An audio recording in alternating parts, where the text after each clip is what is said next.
To discuss personnel issues. We were discussing tenure recommendations as we do every year. So we've already done our Pledge of Allegiance and our roll call. So I'd like us to just move right into our moment of silence.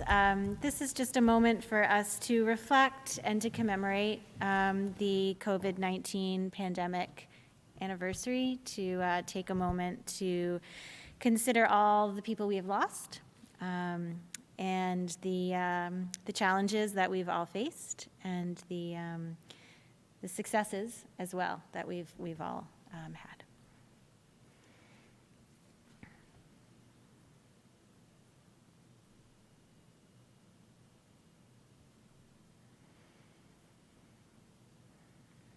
Thank you very much. Our next Board of Education meeting will be held on March 23rd at 8 p.m. This is a recently added meeting. There will be a 7 o'clock community budget forum prior to this meeting that Dr. Benante will be leading the community through our budget status, and I'm sure there'll be outreach to the community about that soon after this meeting, and then the board will convene at 8 p.m. after that community meeting, the community webinar, and we'll also be doing it via Zoom. So the community, if they'd like to, could just then continue on into a public meeting if they wanted to address any questions or listen to the board's deliberation about basically what Dr. Benante just talked about. So our March 23rd meeting will be happening virtually on Zoom. It will not be happening here, and it will be happening at 8 p.m. after the community webinar about the budget. I'd also like to take a moment to remind anybody who is interested that we have 2 Board of Education trustee seats up for election this year. To receive a packet of information, which is required, you can stop in the district office and pick one up, or you could email Catherine Platt, our district clerk, to have her send you one electronically, and that's cplatt@haldaneschool.org. And I'll speak on behalf of my colleagues that if anybody is interested in running for board and has questions about the roles and responsibilities, any one of us would be very happy to share with you what we do, and answer any questions that you may have. Okay, I will turn it over to Dr. Benante for our COVID update. Thank you, Jen. I just wanted to, again, echo your remarks and the importance of just taking the space to reflect on where we've been over the course of the past year as it relates to our management of the pandemic. And it's hard to believe that it was 1 year ago. I know I was meeting with my administrative team, I believe it was March 13th, it was a Friday, and we were pretty sure we weren't going to be in school that next week and potentially for 2 weeks, but we thought we'd be back. That worst case scenario, we'd be back in a couple weeks and right back at it. And as we all know, that didn't quite happen. There was loss that we experienced along the way. Many families within our community who were impacted in some way, shape, or form, and continue to be. And has totally caused us to reevaluate how we approach our work and how we facilitate the management of our local public school. But I appreciate the notion that there's been a lot of success along the way as well. And I think we've found ourselves in the fortunate position where we've been able to provide a quality experience to our students, certainly since the start of this school year. We did our best to manage the end of last school year, but from the start of this school year through today, I feel that our Haldane students and families have had an education that's largely consistent with what they would have experienced pre-COVID. And I'm encouraged, as a point of transition tonight, to share with you our plan to bring our remaining students who are not able to attend school 5 days a week back onto campus, which is most notably our high school students, or the beginnings of a framework for that plan as we bridge this last, what I hope to be this last transition for our kids this school year. So I just have a few slides just to help me stay organized, and as I just excuse my back, John, and we'll go from here. This week, tomorrow, we're going to reconvene the school reopening task force to consider how we can further bring our high school students back 5 days a week as opposed to the current hybrid schedule that they're on. And we're also going to charge the task force with considering how really all K-12 spaces could be further accommodated to address health and safety needs that may present, not just this year, but in next year, because I think we realize that we're still going to be in a COVID-related environment in some way, shape, or form, certainly into next school year. So as you're, just to speak to this briefly, you know that our model really relies upon students being 6 feet apart, but there is some new research that's coming out that suggests that less distancing, in particular distancing at the 3 feet level, may still be viable as a means of separating students in the classroom. The benefit at Haldane is our class sizes are low, so it allows us to honor 6-foot distancing to a significant extent.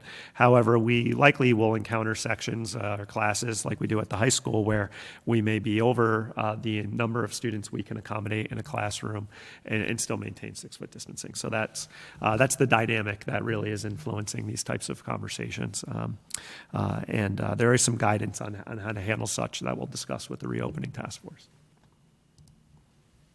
Some other factors that we just want to consider along the way are community transmission rates, and at what point if we experience a scenario like we did in January where community transmission rates were relatively high, that being a point to pause and to have a conversation around what we should be doing and how we should potentially change the model for how students are coming into and out of school each day.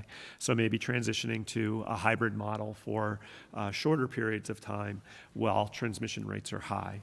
And these are conversations that we've had in the past, but looking to now formalize that in terms of guidance for the school district moving forward. Because I think we've learned a lot over this last year, and we want to make sure we're applying what we've learned to whatever situation we may encounter in the future. Our staff is now largely vaccinated, those who want to be, and we're a couple appointments to finish up there, but we're in a good place with that, and I think that's a factor that needs to be considered in the prospect of bringing more students back onto campus. We also want to be mindful, there's some guidance around the type of activity that's occurring within a classroom and how that should influence distancing requirements and other mitigation factors that the district may seek to take place. So for example, students singing in a room is very different than students passively sitting and maybe being a part of a lecture. And I think we understand this. This is airflow and the manner in how students are speaking to one another or engaging with one another is really significant in considering how the virus can spread in a school environment. And other mitigation strategies I point to is the New York Times had a great visualization just a week or two ago about how airflow in a traditional classroom occurs and what steps a district could take to further mitigate or increase airflow circulation and mitigate the spread of virus in a classroom environment, which did include an air filtration unit. So we're actually going to use that as a basis to have a conversation with our staff and consider what the impact would be or what the needs very well may be for us as we plan for the future. We surveyed our families last week. Actually, we got the results last week, so I think just the week prior, just to get a sense for the remainder of the third quarter, because we're at the halfway point, how many students were going to remain all remote, or how many families wished for their kids to remain all remote, and how many families were wishing for their kids to be in person or in the current hybrid model at the high school, and these are the results. So as you can see at the elementary and middle school levels relative to the high school, the majority of students accessing the all-in option. And at the high school level, we still have a significant number of students as compared to the beginning of the year who are opting to remain remote for this period of time. we would like to see more of these students transition back into the hybrid or all-in model if we're able to design one between now and the fourth quarter.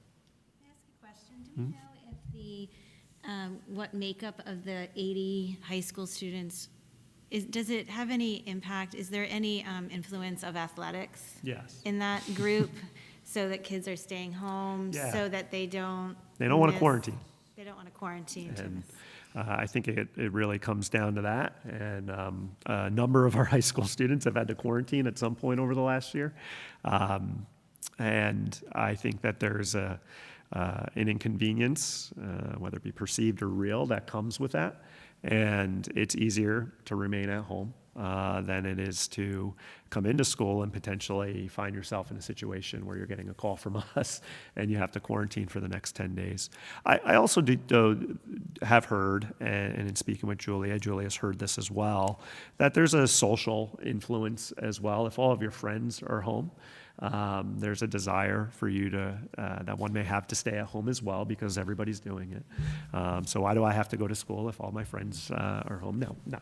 Everybody is home, but I think that one's social network is also influencing this. But with that, as more students come in, we would expect the network, if you will, to come back in as well. So we need to help work with our student body leadership to help bridge this transition between now and the end of the year, because I do think that realistically 90 to 95% of our high school students were in September. Nothing that dramatic has happened between then and now, other than, again, in the winter months, we did have obviously increased levels of community transmission, but I think we're coming out of that. The warmer weather's coming around. I do think our students' desire to be in school with their friends and the prospect of potentially them all being in is a good one for our students and for us. It looked like there may have been a question. Nope, I'm sorry. Okay. Good there? So just a few areas that we have to be mindful of. The potential for additional PPE, the influence on classroom layouts, and making sure that if we're altering the model that we've gone forward with at the beginning of the school year, that we're communicating that to families. If it does include reduced distancing, that we're being really upfront with our families about that, but also the other mitigation strategies that we're putting into place to offset the potential for any spread of virus in the school. We will have our outdoor classroom area set up again in the spring. I think that was very beneficial in the fall. That's only going to help us in the spring again, so we're in the process of setting those spaces up. Air filtration is something that we're looking at, whether that be the enhancements to the regular filtration system that runs at the high school, or the inclusion of additional filtration units in the classroom that sit as standalone units, as opposed to be something that's roughed into the school's ventilation system. Transportation needs, there may be some impact on that we have to consider. And then also how we facilitate cafeteria and lunch and some of those other periods of the day that aren't necessarily thought of right away, but could present some logistical challenges for us were we to have more students on campus.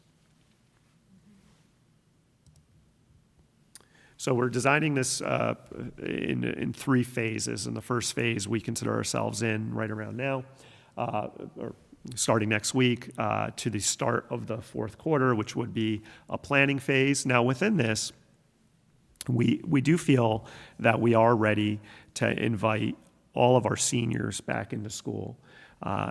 Class sizes are low enough where we can still maintain 6-foot distancing by bringing the entirety of our senior class back onto campus. So we would like to start that on Monday, and that's something that we've communicated to those students and their families.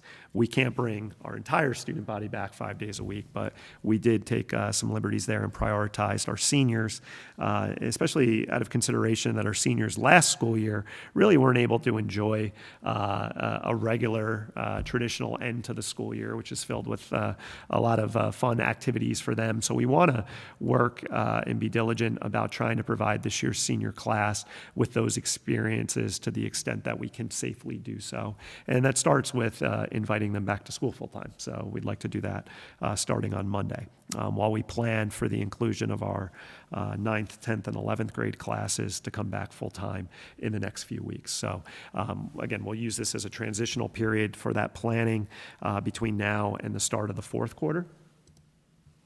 And then phase 2 would be the fourth quarter till the middle of the fourth quarter, so about a 5-week period here where we plan to incorporate our 9th through 11th grade students back onto campus with those accommodations, and accommodations to be determined now over the next few weeks. And obviously that gives us time to communicate such to their families and answer any questions that they may have through that transitional period. How does the bus work? It says it's allow seating closer than 6 feet. Is that, Correct. That's what the state rule is now, the Department of Health rule Correct. is now? Correct. So the Department of Health guidance, really for buses and for classrooms, indicates that wherever you cannot be 6 feet apart, you must be masked. So we've always been allowed to have students closer together than 6 feet.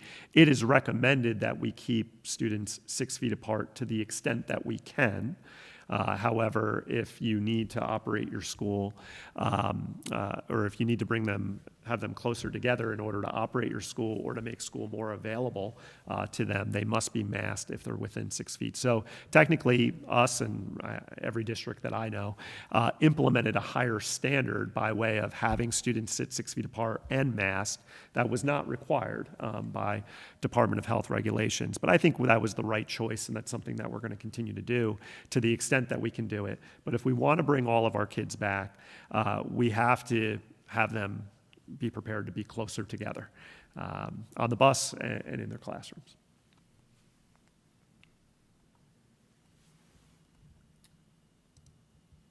Now, we've talked with our team, and we're going to speak to the reopening task force about this.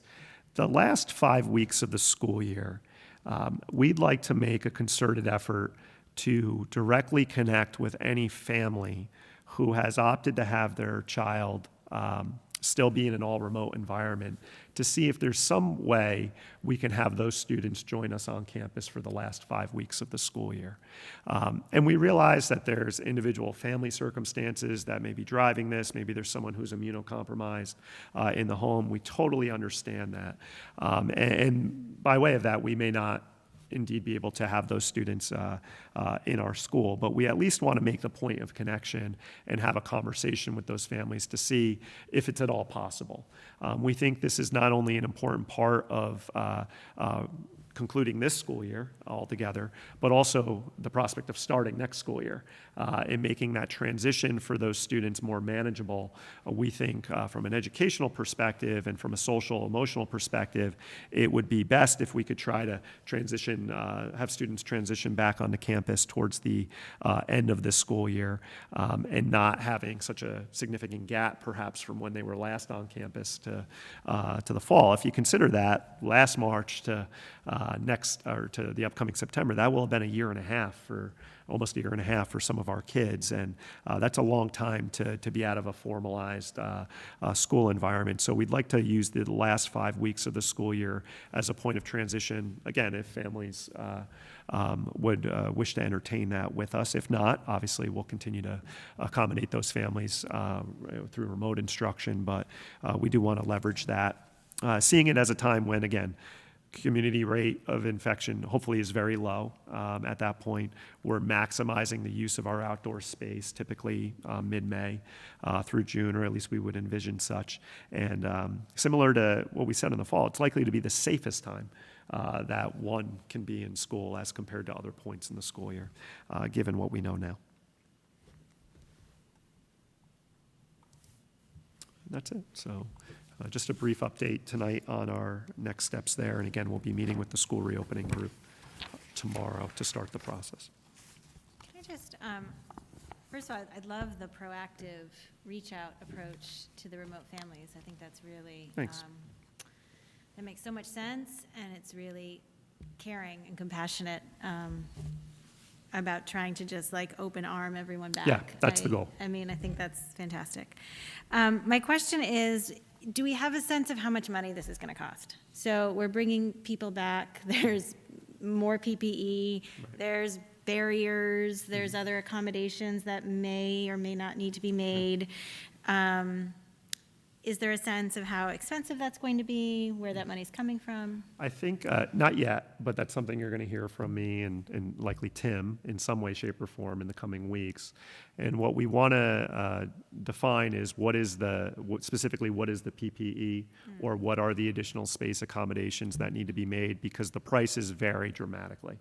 So just to give you an example, something that a lot of districts are pursuing, back to Margaret's question, in a classroom environment, the state regulations state that if you're less than 3 feet, you must be masked, and, I left this part out, there must be some sort of barrier between you and whoever you're close to.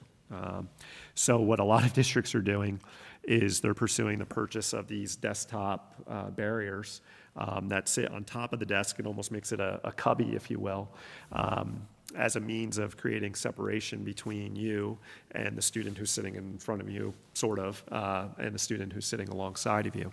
Now, if you go back to that New York Times model that I referenced, and if you speak to the Department of Health, and if you speak to Dr. Corsaro, just someone who's really immersed himself in this, it is, I think, becoming well known and established that those barriers are not effective in spreading, in reducing the spread of a airborne virus.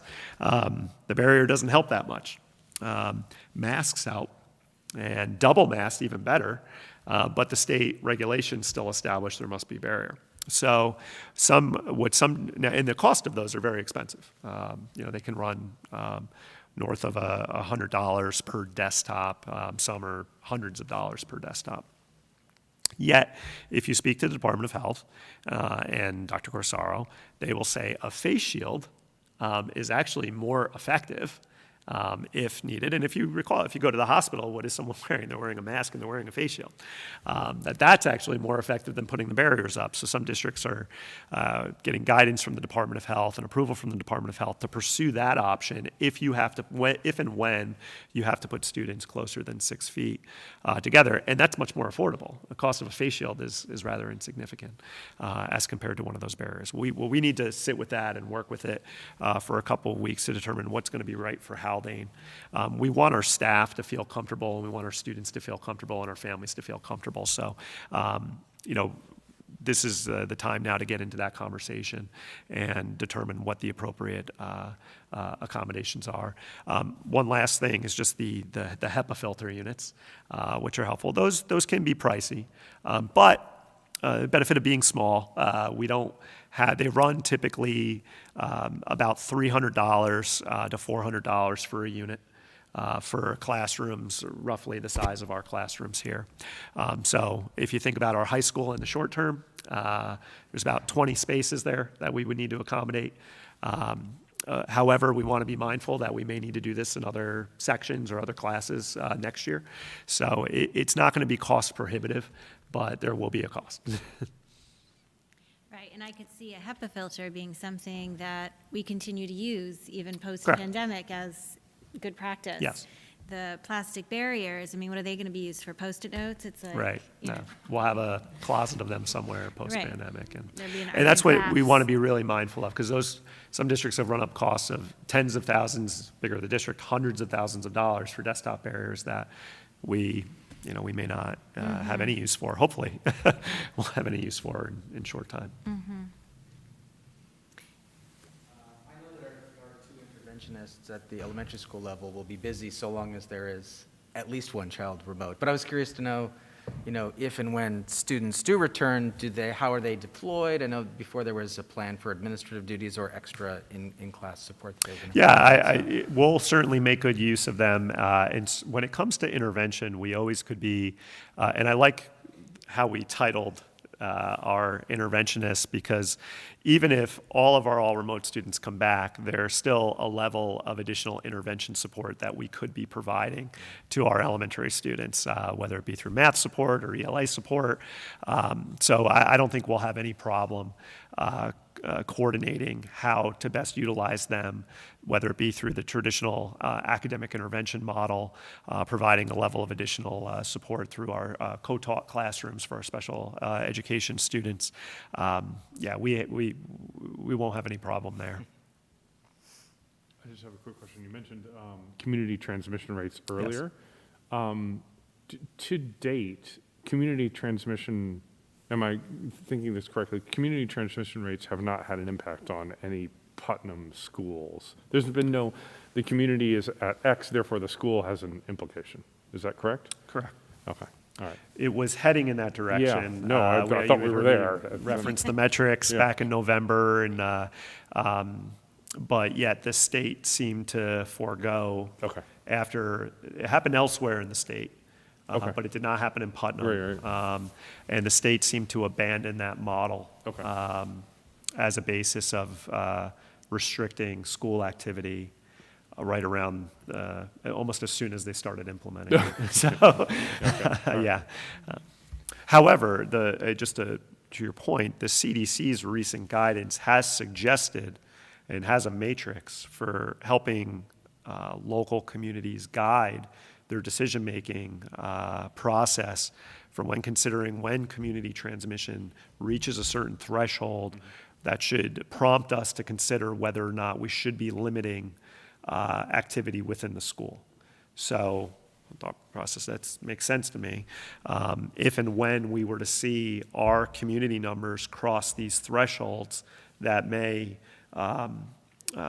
necessitate a conversation and a decision to further restrict activity in our schools, maybe shifting to a hybrid model because we want to reduce student population in the school. So there are some metrics out there that we could use as a basis of that, that were similar to what the state had tried to institute, but just backed off from. And that would be a district-based decision rather Correct. than the state? Okay. Correct, as of now, unless the Department of Health were to adopt it as rule. Okay, great. And as graduation starts to be planned, and I know that it's so far out and things could change It's completely. not that far, but yeah. Completely between now and then. I would love to see some kind of shout out to the class of 2020. Oh, that's a good point. I'll make sure I speak to Julie about that. I'm sure she's watching, and we'll see if there's something we can do there. Something. Yep. Before we move on, can I just ask Doug if he had anything he wanted to share about the impending return of the senior class? I think I speak on behalf of most, if not all, seniors, that it's very exciting that we're going to be back in school full-time. You know, outside of the seniors that will be at home or will be doing like full-day BOCES programs and things such as that. But for the students that are going to be in person in class, it's definitely exciting. And I know some of my, like one class that I have is like the one class that might have too many people. And there is going to be some sort of coordination where we'll have students in other classes logging in, like other classrooms logging in. Or something along those lines, but regardless, it's definitely a very happy thought to finally be back in school full-time. Great. Okay, so I think we can move on to, Dr. Seelke is doing a middle school report for us. So we'll turn the floor to her. I'm gonna move over here.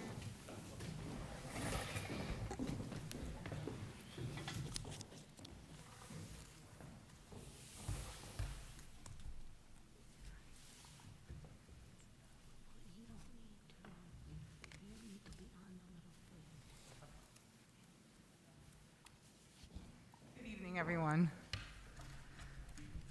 I'm very excited to highlight the middle school for you tonight. There's a lot to be proud of under normal circumstances, and then especially under global pandemic circumstances. It just highlights that all the more. So, let's see.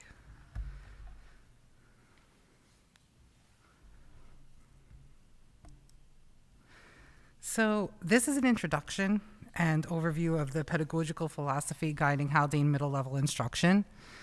Team teaching is at the heart of middle level pedagogy, and it allows for interdisciplinary approaches to teaching, the New York State standards. And our small class sizes at Haldane lend themselves to authentic, student-centered learning experiences. The image you see on the board here is from Miss PC's 7th grade class. ELA class. She had her students write short stories, so they're stories written for students by students. And during independent reading time, students are encouraged to read each other's stories.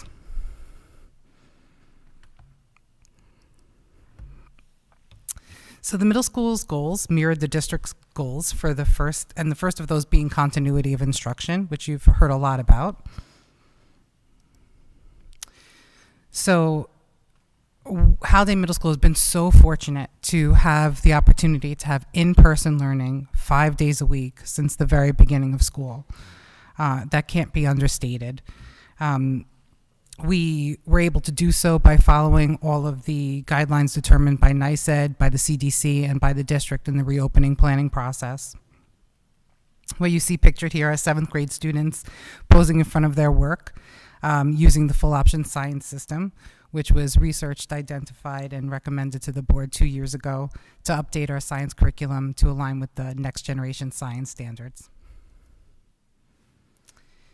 In addition to in-person instruction, as you also know, this year Haldane families had the opportunity to opt for remote learning as well. When we started school in the first quarter, there were about 30 students whose families opted to have them attend remotely. At this time, 2/3 of those students have returned. We have 10 students attending remotely at this time. And we were able to accommodate those students, and what you see in these images are an image of an 8th grade student attending class remotely and an image of students learning with a remote presenter. A big component of our ability to have in-person learning is the fact that we have a beautiful campus that lends itself to learning, and we also have off-campus opportunities for learning. And, you know, working with the PTA and the reopening planning committee, looking at outdoor learning opportunities, we were able to harness that for our favor. And what you see on the slide is on the left, one of our outdoor classrooms, which is half reset up again and will be fully reset up with the tents shortly. And it's equipped with everything that a classroom has, including Wi-Fi.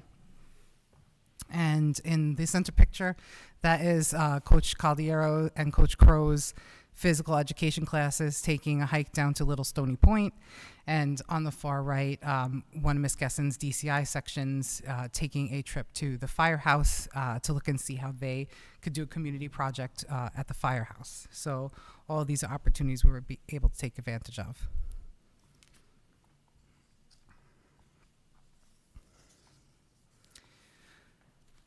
So goal 2 for the middle school focused on the strategic coherence plan and alignment to the Haldane Essentials.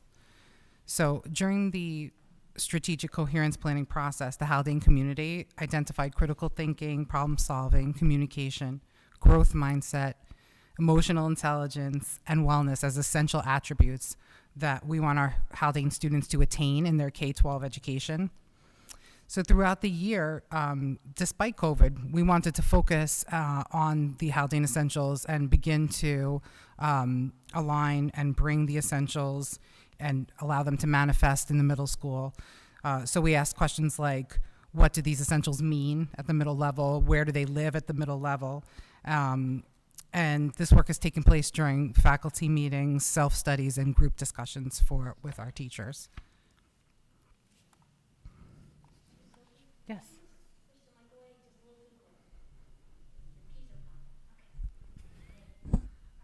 We don't want that. So during the strategic coherence planning process, we also committed to developing a focused and aligned professional learning plan. And in anticipation of the 21-22 plan, the middle level has engaged in a lot of pertinent professional learning. So for example, we had several educators take advantage of an Google Level 1 certification course. We had middle school educators participate in a unit design planning project with Angela DeMichelle-Layler, the author of Ensuring High Quality Curriculum. And we also had teachers participate in an after-school staff development where they where they were introduced to the work of Emma Pass, who we're going to bring back later in the year to work at a faculty meeting. And Emma Pass is the author of The Hybrid Teacher, using technology to teach in person and online. So the image on the left is from last year. It's from the literacy learning walk that Haldane hosted. And I couldn't help but be nostalgic for some in-person professional learning, which I hope we'll be able to get back to soon.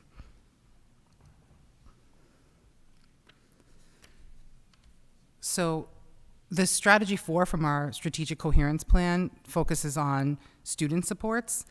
And at the middle level, we support students with academic intervention services for reading and math. These small classes are taught by core teachers and focus on targeted interventions for gap closing. Last year, one of the middle school goals was expanding the use of data to inform instruction and strengthen academic intervention services. Some of the things that came from that were students setting their own goals based on the results of their NWEA MAP tests, and students leading their parent-teacher conferences in the 6th and 7th grade. This year, we're excited because the work has expanded K-12 to focus on aligning a multi-tiered system of support to bolster the whole child academically, socially, emotionally, and behaviorally. So, and at the base of all of these supports is a universal screening tool, which is our measures of academic progress. So I just wanted to go into, I know that Mrs. Sniffen went into the NWEA, and I want to try to cover some aspects. There's a lot to it, so I'm going to try to cover like some complementary aspects without repeating what she covered. So we've been using the Northwest Educational Association's measures of academic progress as a universal screener for the past 7 years at Haldane.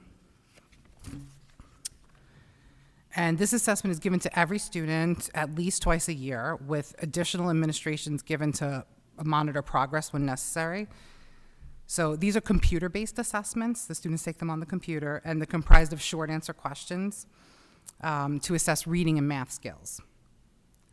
So the measures of academic progress are normed every 3 to 4 years, most recently in 2015, and norm reference tests report whether a task taker performed better or worse than a hypothetical average student. So that's determined by comparing scores against the performance results of a statistically selected group of test takers, typically of the same age and grade level. So this allows, so when we get these results, this allows for comparison of student scores to the average scores of other students in the same grade from a wide variety of schools across the country. The other nice thing about the measures of academic progress is that they respond to students' answers, offering a slightly more difficult question if the answer is correct and a slightly less challenging question if the answer is incorrect. So screening every student in this way, in effect, provides us with an early warning system. So if there are gaps in knowledge, we catch them before they become too deep, and we're able to intervene. And therefore, it helps us to make good decisions about placing students in academic intervention services. Ideally, academic intervention services are dynamic services where when a gap is noticed, the student is moved into the service, prescriptively given an intervention that helps them close the skill gap, and then they can move out of the service. So that's the ideal. And additionally, aside from that, we gain an understanding of how our students compare to students nationwide and how they're likely to perform on state exams as well. So all of this information allows our teachers to plan for individual students in their zone of proximal development, so what they're ready to learn next. So it's a powerful tool. So how are our students doing? Our students are readers. 81% of the middle school students are at or above grade level for reading. And our students are not too bad at math either. 77% of our middle school students are at or above grade level for mathematics. So we're happy to see that. We're also happy to see that from year over year, from last year to this year, our students did show both achievement and growth in reading and mathematics. So and that was a concern with COVID slide. I think that a combination of the measures we took in the spring to keep continuity of instruction and the fact that our kids have been in person this year have helped us to avoid what some districts that weren't able to do that might be experiencing with COVID slide. So what does it mean to be at grade level? So imagine this is a 7th grade class, right? If we think, oh, they're at grade level, we're thinking of them all at this, this one like kind of static marking place. But we know that that's not the case. Anytime you have a group of people or students in front of you, they're all going to be at slightly a different place. So using grade-dependent standardized tests like the New York State Math and ELA tests, everyone's measured at the same level. The nice thing about the measures of academic progress is that there's no ceiling to it. Because it's adaptive to the student as they're taking the test will measure that student as high or as low as need be to assess where the student is at and what they're ready to learn next. So this allows us to see if a student is at, below, or above grade level. So this is a more accurate depiction of where a class of students would be at. And with that knowledge, we could then, if you imagine the green shaded area as teaching and the reach of your teaching, with that knowledge, teachers can scaffold and personalize instruction as well as target groups through small instruction. So these are some of the benefits of having the use of the measures of academic progress. So the last middle level goal focuses on instructional practices. And as I know the Board of Education is aware of and the Haldane community supports and appreciates, a large component of middle level instruction is project-based learning. So this is developmentally appropriate for the middle level student. They're in the final stages of childhood. If you've looked at like Erickson's psychosocial stages of development, the goal of this stage is the ability to organize, to learn how things work. Middle level students tend to like take things apart, put things back together. It's all part of developmentally what they're primed to learn next, organizing and understanding how things work. So the picture on the left is from last year's tunnel project, which I know you're familiar with, but I didn't get to highlight because we closed down because of COVID. And then this is some students working on the Connected project for this year. And this may seem like all fun and games, and it is fun. And at the same time, students are doing some sophisticated mathematical problems to understand how to make their project work. They're learning advocacy skills because they're reaching out to community members either for advice or for donations of materials or support in building things or permission to work on a particular project. So they're learning a number of skills that align with their standards and are also really developmentally appropriate for them. So also on the instructional level, Haldane Middle School is true blue. 2 years ago, students, faculty, and parents worked together to develop a motto for our school that highlights teamwork, responsibility, understanding, and excellence. This motto underpins our social emotional program of positive behavior interventions and supports. And after much preparation last year, the definitions of these agreed upon expectations for our school were shared, they were explicitly taught and reinforced. And each quarter, we highlight and focus on one of our expectations. So coming up in we just took down our hearts of understanding, and coming up in the last quarter, we're going to ignite excellence. So being True Blue has played quite a role in increasing our school spirit. And lastly, we're looking this year, I know I've written about this in board reports, a subcommittee of middle school instructional council is looking at math resources. So working under the direction of our mathematics coordinator, Mr. Vergidamo, with my support and with the support of our curriculum consultant, Judy Barbera, the group has worked to identify programmatic goals, research, and winnow down options to investigate programs in preparation for making a recommendation to the board. The goal is to identify and recommend an option for high-quality instruction that will align with the New York State standards, have a robust online platform, and that will be user-friendly and, importantly, individualized learning for all students. The 4 programs currently being explored are Illustrative Mathematics, Into Math, Big Ideas Math, and Envision Maths. And we're expecting a full report to the board by next month. Questions? I have a question. So the numbers of 81% and 77%, and I think I ask this every year. So with our class sizes so small, once you do the math, it really is only 10, 12 students. And then year to year, it's not the same student. So a student could be a little bit behind next year, and then they're totally caught up, but it's different kids that fall into that, so, which really does mean we are in an excellent position, because it's not the same kids, and it's really only a couple that are just behind while the test is happening, and then they catch up, and then the next, someone else is in the same boat the next year. Is that fair? That is very well put, and I'm so glad that you mention it, because in real numbers, for the reading number, out of 176 exams that were sat for, 141 students were at or above grade level.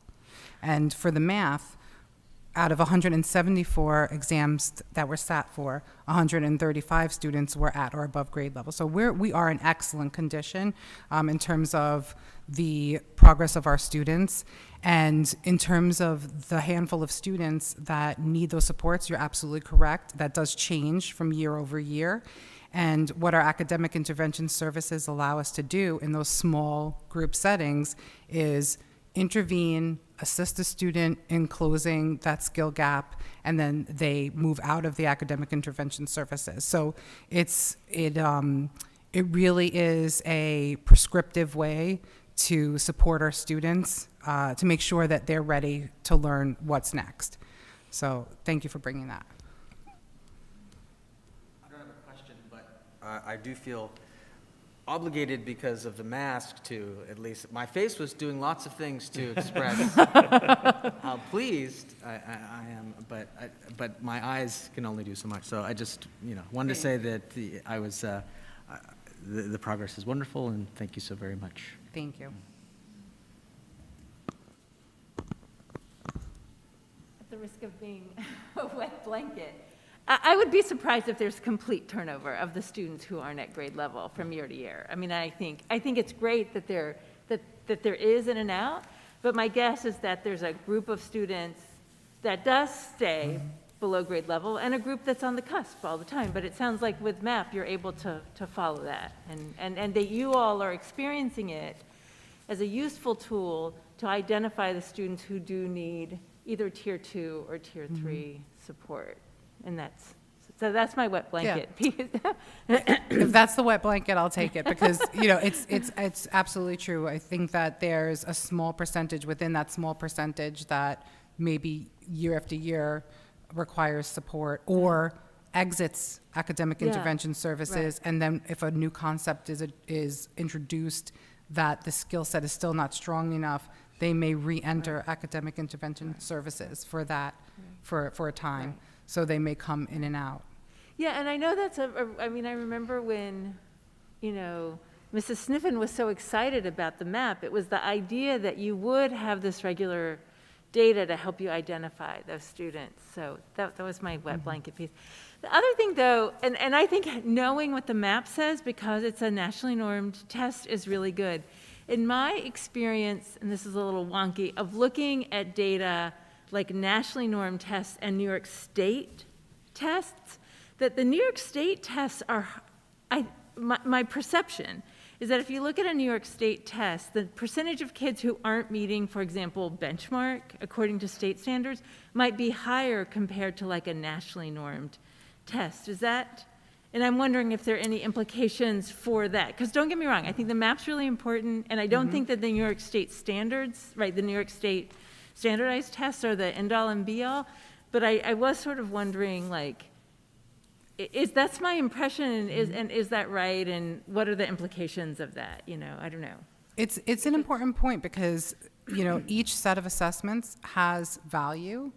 And that's one of the reasons why I know Mrs. Sniffen had said that we use multiple measures. Right. It's one of the reasons why we use multiple measures. And we were saddened that we didn't have the state tests to use as one of our measures to triangulate data to make decisions about academic intervention services this fall.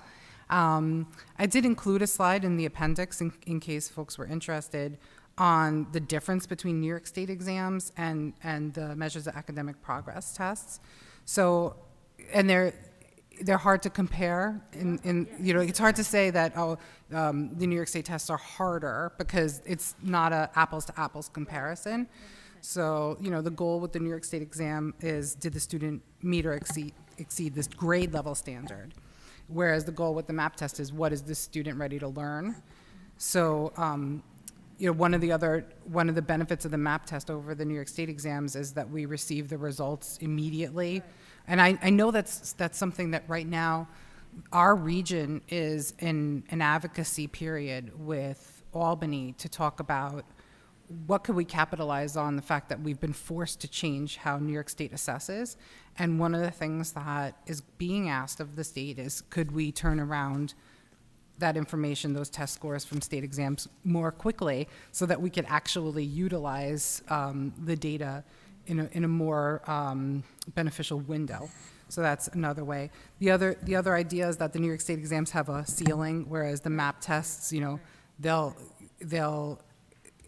tell you, like, if you're a 7th grader and you are performing mathematical operations on an 11th grade level, the MAP test is going to tell you that. Whereas the New York State test has a ceiling. It'll tell you that you're a 4, but it won't tell you, you know, what you're ready to learn next. So, and those are some of the differences. I could go into more, but I just. No, it's gratifying to continue to hear, for you to build on what Mrs. Sniffen said about the usefulness of the, you know, of the usefulness of the map and how you all are able to take advantage of it. No, it's really helpful. Thank you.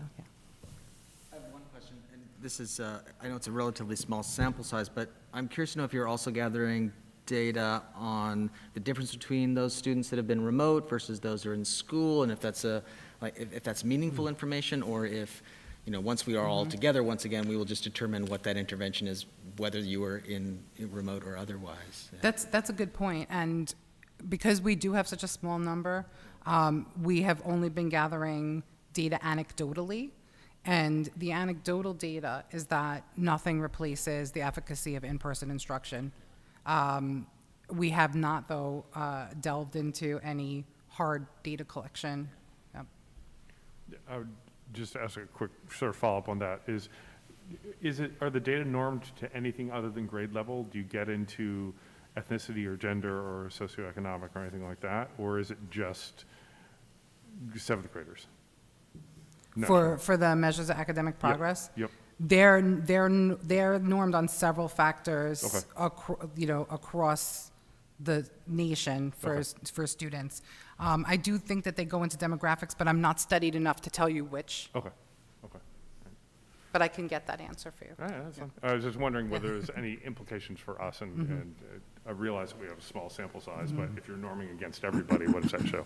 And the other question would be on the choice of the curriculum, which is great, fantastic. I asked this of Julia last time, but I'll ask you this time. How do you look down into elementary and make sure that the curriculum you're choosing works well with the curriculum being taught and potentially even to high school? How does that sort of cross-district work? Yeah, so it's so important, especially since one of our goals from the strategic coherence planning process is K-12 alignment. Yep. So it's something that we were very mindful about throughout the process. And Mr.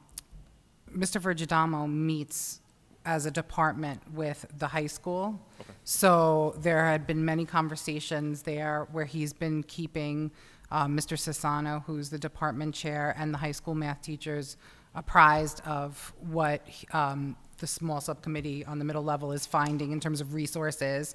And on the elementary level, we had invited some of the upper elementary teachers to, you know, dip in and kind of audit the process this year, just because I believe, and I don't want to I believe that the elementary school will start a research process into mathematics at some point soon. So I think that it's really important to align. I would also say that it's one of the reasons why it's nice for a district to have a K-12 curriculum, dedicated curriculum person, because then these cycles of program review can happen in a bigger conversation in a much more aligned fashion. I think that we were mindful of that for the math, especially because we had gone through the strategic coherence planning process that revealed a strong desire to have K-12 alignment. So we made accommodations for that. Great, thank you very much. That's great to hear. That was something, I was on the subcommittee, though, when we did the strategic plan. Before this one, I was on the subcommittee with Julia Sniffen, and I remember hearing her just say, just over and over and over again, I don't even remember what subcommittee it was, but the importance of this curricular alignment, like that was something that the administrators and the faculty really wanted. It's great that it's I mean, it really shows like how these efforts, build on each other, Yeah, if I could add, we were talking about curriculum alignment today in a meeting we were having. I talk about it every day or every week in some way. And just a subtle distinction, remembering that the curricular resources that we recommend for adoption of the board are not in and of themselves curriculum. A textbook is a resource, right, to support our curriculum, and that we do reserve a level of funding each year for curriculum writing that typically will occur in the summertime by our teachers to develop the curriculum and then use the resources that we're providing, whether it be text resources or other, to support the curriculum that they're developing. So I just want to make sure we keep in mind we center our teachers in the development of that curriculum, because that's what's most important, and they're who's most connected to the state standards. The textbooks never completely align. There's always gaps, areas that are overemphasized. Remember, these textbook companies are developing a textbook that they can sell to teachers across 50 states more often than not. So there's always going to be distinctions that have to be drawn by our teachers in determining what components to emphasize with their kids, what to totally disregard sometimes, and what maybe hit the mark just right. But we have two separate, at a board level, two separate commitments. One is to the resource itself, and then the funding to the curriculum writing process itself as well. That's a super helpful clarification. Thank you. Dr. Silke, I was sitting here thinking about how middle school is such like this transitional time, right? And we always talk about it as transitional for students, right? Hormonally, personally, like it's always kind of known as this big transition time for kids. But as you were talking, I was thinking about it as this real transition time for a school. Like you're charged with transitioning the elementary kids into middle school. Simultaneously, you're charged with helping to transition the middle school kids into high school. So you've got these two bookends of like significant transition for your students and what a task that is for the teachers. And then I was thinking about it in terms of K through 12 alignment, how you're really this pivot point connecting the elementary and the high school in terms of curriculum and curriculum development. And so I don't really know that I have a question as much as I just want to say I really recognize it, and it was becoming clearer to me on more levels throughout your presentation that the middle school is an incredible transition point on multiple levels for our students and our school and our teachers, and how important it is to get those transitions right, because transitions can really shift development. So just a comment to say, I'm recognizing how important what you do is and what an incredible job it seems like we are doing. Thank you. The middle level is a very special time. So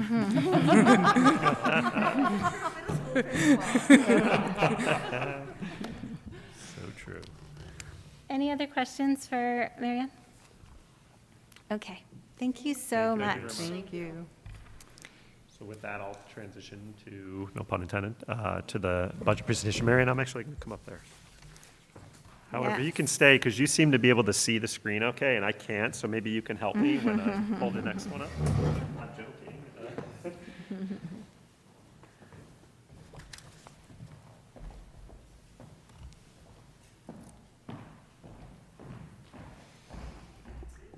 Yeah, but what's that? Signed out. I don't know. Who signed out? I'll go up there. Okay.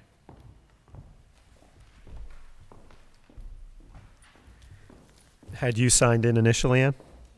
So you may need to re-sign in. Maybe we got timed out.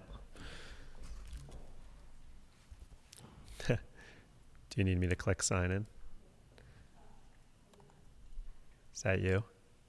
Okay, so good evening again. And as part of our budget development process, I do have some updated information to share with the board this evening. Obviously, this has been an ongoing conversation for the greater part of the last 2 months. And this year's process, as compared to years past, is a bit unique and is presenting some challenges. And I think we're still at a point where I just want to be candid and open about what the challenges are, present some information this evening, hear the board's current thinking about where we are in the budget development process, and then discuss next steps. Perhaps this year, more so than previous years, we don't have clarity on a few important pieces of information that we usually have in budget development. One, unique to this year, is we don't yet have any clarity around how the recent federal stimulus package will impact Haldane. So we know that New York State is going to receive a certain level of funding. That funding, part of it is designated for schools, but how that translates to actual dollars for Haldane is unknown at this point. We do think we will have that information by April 1st. So over the next 2 weeks, we should have clarity around that. The second piece is that the state's budget development process is still in process, and the Senate and the Assembly are now working with the governor's executive proposal. And what we're seeing is that the Senate and the Assembly's one-house budgets include an increase to school aid, and that's good. That's good for Haldane. It's good for all schools. Included in that is a 3-year potential for a phase-in of additional foundation aid, and that's really good for us because we have not received our full allotment on foundation aid in some time. Now, all this being said, this is typical in a state development budget process, that the governor makes his executive proposal, the Senate and the Assembly have a response to that, and usually we fall somewhere in the middle. So how that plays out is still to be determined, but I'm inclined to think that Haldane will only receive additional monies. To what extent, we don't yet know. So with that in mind, we're continuing to develop a budget using the governor's executive budget proposal figures in our planning. We feel that that's the best way to proceed from a planning perspective, and it will be easier in the coming weeks to add things back into the budget as opposed to being surprised, caught off guard, having limited time, obviously, because we're on a deadline that may not fully line up with what the state's deadline is, and that will put us in the best position moving forward to adapt to whatever new information that we receive.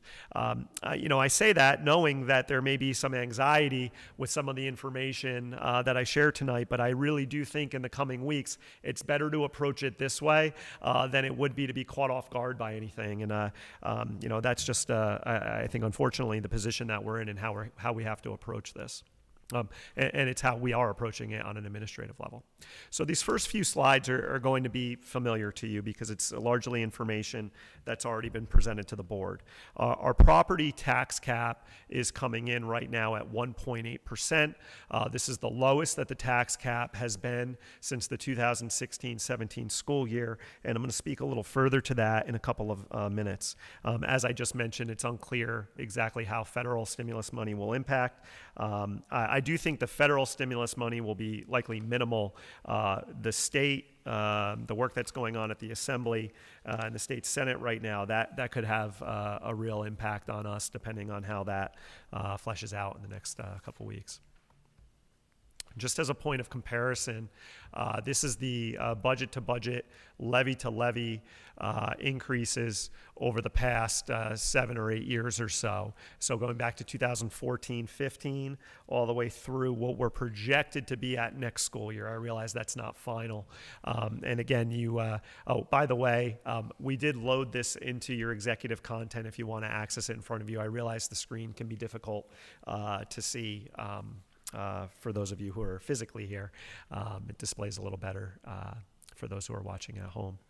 So here, again, you can see that if you were to look at the last column, our budget to budget and levy to levy increase coming in relatively lower than since the 16-17 school year. And I will say in some of these other years, just looking back and examine this, there were some other dynamics at play that maybe didn't influence or negatively influence budget development in the way that I think is playing out now. So for example, back in the 14-15 school year, you'll see that our budget to budget increase was quite low. However, we received a significant amount of additional state aid that year. So it didn't quite create the same, even though the budget increase was low and the levy to levy increase was low, there was additional funding coming into the school that helped offset any perceived negative impact. As we sit right now, we don't see that. So in our planning for next school year. And you can really see how the levy, just knowing the last 3 years really well, because I've been here for those, the levy can really vary. Last year we were at a point where our levy limit was over 3%. This year we're at a point where it's a percent plus lower. And for every percent that we levy, we can equate a value of that to about $200,000. So just consider that. So between last year and this year, when we're considering the levy, it's $200,000, it's north of that actually, difference in potential revenue by way of tax dollars to the school. As you've heard me say in the past, or examine in the past, our per pupil expenditure is very low in comparison to our peers. As I shared with you last time, I'm using a different a peer group this year as opposed to just the county figures, which I've used in the past, just as a different way of displaying this. We come in low on either one, but this is looking at schools that I think are more similar to Haldane than some of the schools we've looked at ourselves, compared ourselves to in the past. And for those who are in the audience who may not be able to see this, just reading from the top, North Salem, Valhalla, Garrison, Rhinebeck, Putt Valley, Millbrook, Spackenkill, Tuckahoe, and Haldane. So small school districts, fewer than 1,500 students, whose free and reduced lunch populations, just using that as a measure of economic need within the school community, coming in within 5 to 10% of ours. And the combined wealth ratio, so the measure of relative wealth in the community by way of home values, is also considered to develop this comparison group for us.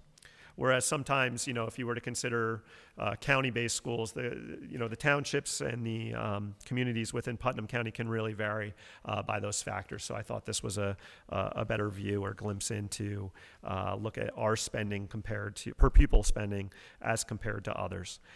When I was speaking with the staff about this, the question comes up: well, why? Why does ours come in so much lower? If we're developing a budget up to the levy limit, why would we see our spending so much lower than other school districts? Well, remember, the levy limit can vary district by district. So just because our levy limit's 1.8, it could be 3.2 in another school district. So that may be an impact. But I would say that in observing levies across communities, they tend to kind of over year or over time kind of flesh out to be even. What I think this reflects, and why I've always recommended to the board here that we should be levying up to the limit to the extent that we can, is because our per pupil expenditure is relatively low. But if we had years in the past where we self-imposed a limit, Maybe we had years as a community of fiscal conservatism where we wanted to be really mindful of how much we taxed our community. That has a compounding effect over years. So if you were to go through that, let's just say a 2 or a 3 year period where you tried to keep taxes really low, it's understandable. It happens in communities. I came from one where it was like that. It really does add up over time. It adds up considerably. And just through our investigation today, we found a few years within the last 10. So looking more at 2010, 11, 11, 12, where the board, when it set the tax rate, similar to how the board did at a very modest level last year, decided to set the tax rate lower in the summer months than it could have. So that's just a notation there. Just a summary slide of our revenue overview. So again, our state aid, with some caveats there, is coming in right around $3 million. You'll see my note that this was based, that we received $6 billion in federal stimulus money. It does look like New York's going to receive close to $15 billion in federal stimulus money. I just don't think it's going to, it will not change our aid allocation based on the governor's proposal. When I dig into the federal stimulus funds, it does seem like the majority of those monies are going to go to schools or communities with greater need in the way that they've been designated in that legislation. Our revenue can be thought of as the tuition that we generate from Garrison. Appropriated fund balance, use of reserves, and what we anticipate we could levy if we were to go up to the levy limit. That would generate a target budget of $25.6 million. And as I shared last time, if we were to look at our budget from a rollover perspective at this point, that creates a $1.2 million gap. Again, as I shared with the board last time, there were already areas that we were anticipating that we could make reductions or we would be making adjustments.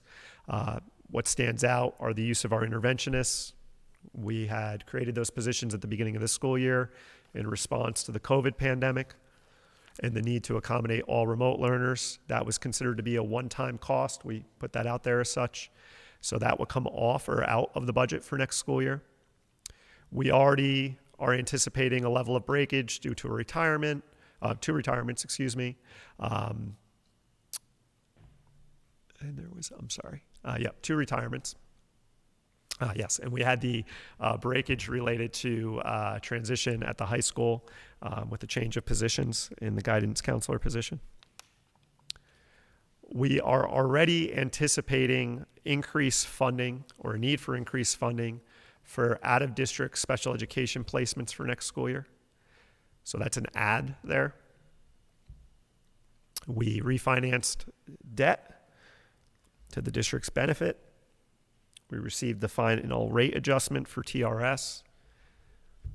And we did see an area within a line on the budget where we could make an adjustment for credits that we pay to our teachers for additional graduate accrual, course accrual that had not been, was not consistent with what we typically pay year over year.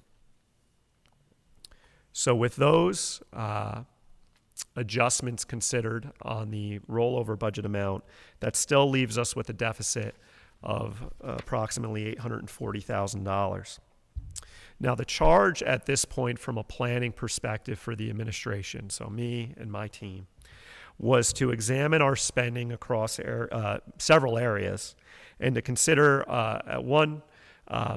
the typical experience that our students come to have at Haldane each year, and not dramatically impacting that. So the extracurriculars that they participate in, the low class sizes that they enjoy, the connections with each other and with our staff on a day-to-day basis. Let's just set that can't change. We want to continue that, as well as what our legal obligations and responsibilities are through mandated programs that we have to offer our students. And let's see where we could potentially staff ourselves more efficiently with those things in mind, with those parameters.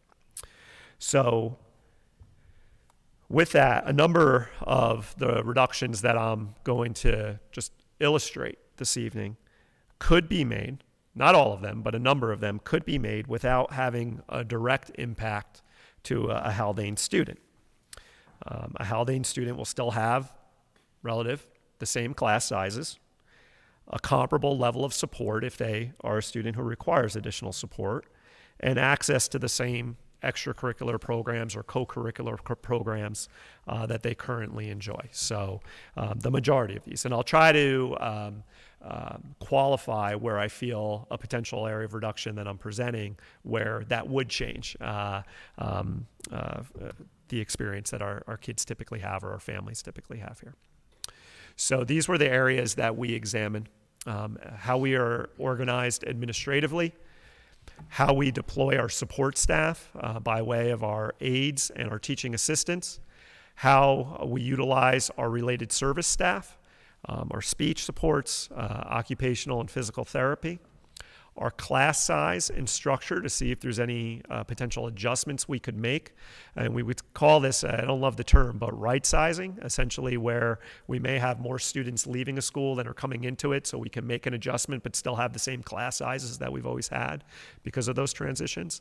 And then on the revenue end, so this isn't a reduction, could we evaluate our Garrison tuition rate to see moving towards a full rate there and what the impact of that would be. So I wanted to share that. We had talked about that a little bit at our last meeting. The board had also inquired about seeing the reserve funding and current reserve funding status, so we've included that as well. So if you look at our current administrative organization on paper, so this comes with some qualifiers, this is how we are organized administratively across several areas. We have an elementary, a middle, and a high school principal. We have an athletic director, dean of students position. We have an interim currently in that role. We have a director of pupil personnel services. On paper, we have a director of curriculum and instruction position. It's unfilled. However, we're spending those monies on consultant support by way of BOCES. So Judy, we're contracting with Judy through this school year and have not yet hired our own Haldane employee for that position. And again, on paper, technically, we have enough funding for a director of human resources position. We've neither created the position yet officially. I've presented you some information on that. But on paper, we have the funding for that position. It's mostly wrapped up in maintenance and operation salaries that have been unfilled. Again, we could, on paper, fund 7 administrative positions right now. The reality is we're funding 6 of them because that director of human resource position does not exist. And we have not filled the maintenance and operation positions that we think we could consolidate to create the director of HR position. So I just wanted, these are conversations the board's been a part of. I just want to be the board and anybody who would be watching to be really clear on my thinking of how I approach this, even though you may say, well, we don't have a director of human resources, but you understand where I'm coming from. So at that level of structure, that's a total of 7 positions, and the cost for next year, were all those positions to be filled at our anticipated budget for each position, would be $1.3 million. Now, as an illustration, and again, you'll hear me say this multiple times, it is not my recommendation. I'm not recommending anything that I've plan to present tonight, but as an illustration of what we could do or where we could reduce on an administrative level, and for sake of your consideration and perhaps conversation, we, as a team, looked at consolidating our administrative organization if we had to. And we could go as far as doing this and still address areas of need from a district level and still operate our buildings. And this is not unlike a model that the district at one point employed, with the caveat that we did not, I don't believe we've had dedicated curriculum and human resource support on an administrative level. And again, I'm not recommending this. I'm just using it as an illustration that if we were in real need, how could we further consolidate our admin component to still address and operate our district on an administrative level while reducing our cost. So we could go from 7 to 5, and that would reduce our costs by $350,000. This example would necessitate a reconfiguration of our middle school. You could certainly make the case, and I would understand it, to keep the middle school, elementary, high school designated as they are, but then we would likely have to consider or reconsider the Director of Curriculum and Human Resource position. So I just want to be candid about that. I'm just using this to illustrate and to promote the conversation. If we were to reconfigure our middle school, there's multiple ways we could approach it. I mentioned the K-8 model versus or a 6-12 model. You could also run a K-6, 7-12 model. Haldane's done that in the past. I would say the one caveat I would make, I've had to close a school before, and granted, in a bigger district, it's a bit of a different process as opposed to a campus where you're inclusive. I would say if you're going to close or consolidate a school, you should take a year to do it. To plan it, to communicate it, to work with your community, to facilitate the process. I mean, if you're doing it and you're doing it well, as much as you don't like to have to make decisions like that, you're giving yourself at least 1 year to do it. If we were in a real jam and we had to do it out of necessity, we could do it here. Again, I hope we don't have to, but it is an area where we could further consolidate. This does not impact student program necessarily in any way directly. It certainly impacts our ability, I think, to address certain areas of how we facilitate the school district operation on an administrative level on a day-to-day basis.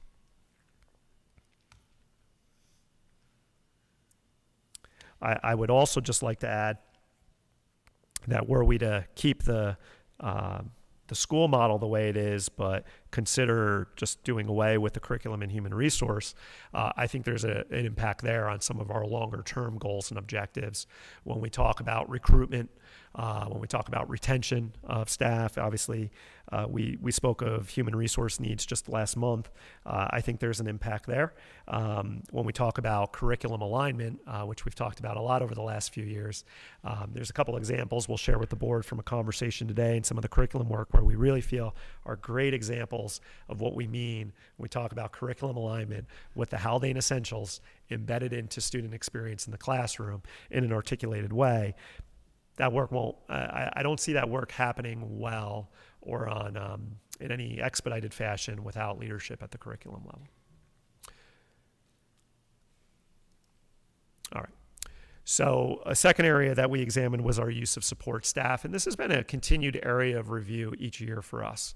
And we don't, and I ask with all due respect, in our timeline, we're still working with this. So we haven't, again, made any final decisions, but if we just had to reduce the use of our support staff to what was necessary to provide, to allow for our buildings to operate, because our aides and our TAs play a role in supporting our kids at recess and other in the cafeteria and other less structured times during the day, but that are necessary.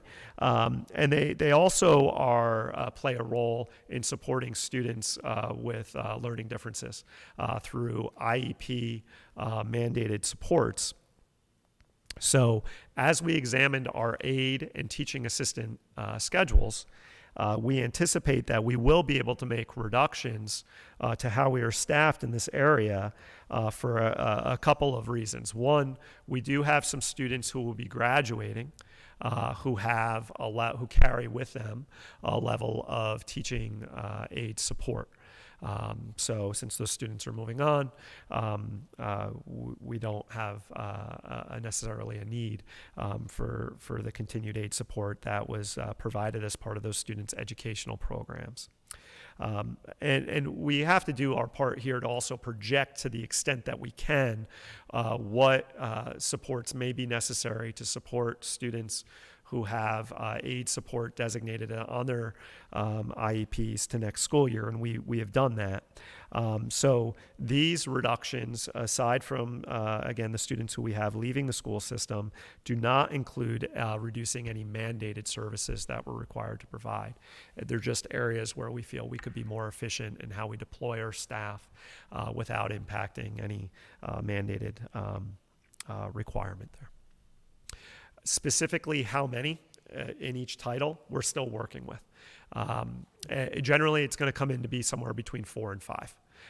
But is it going to be, 3 aides and 1 TA, or 3 TAs and 1 aide? Again, the salaries and benefits are comparable.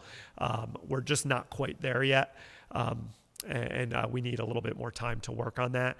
We have charged ourselves with trying to define this because we don't want to leave this open over the course of the next 2 weeks. We just needed a little bit more time before we get there, but we do feel we were close enough to say it looks to be somewhere between 4 and 5 positions that we could consolidate.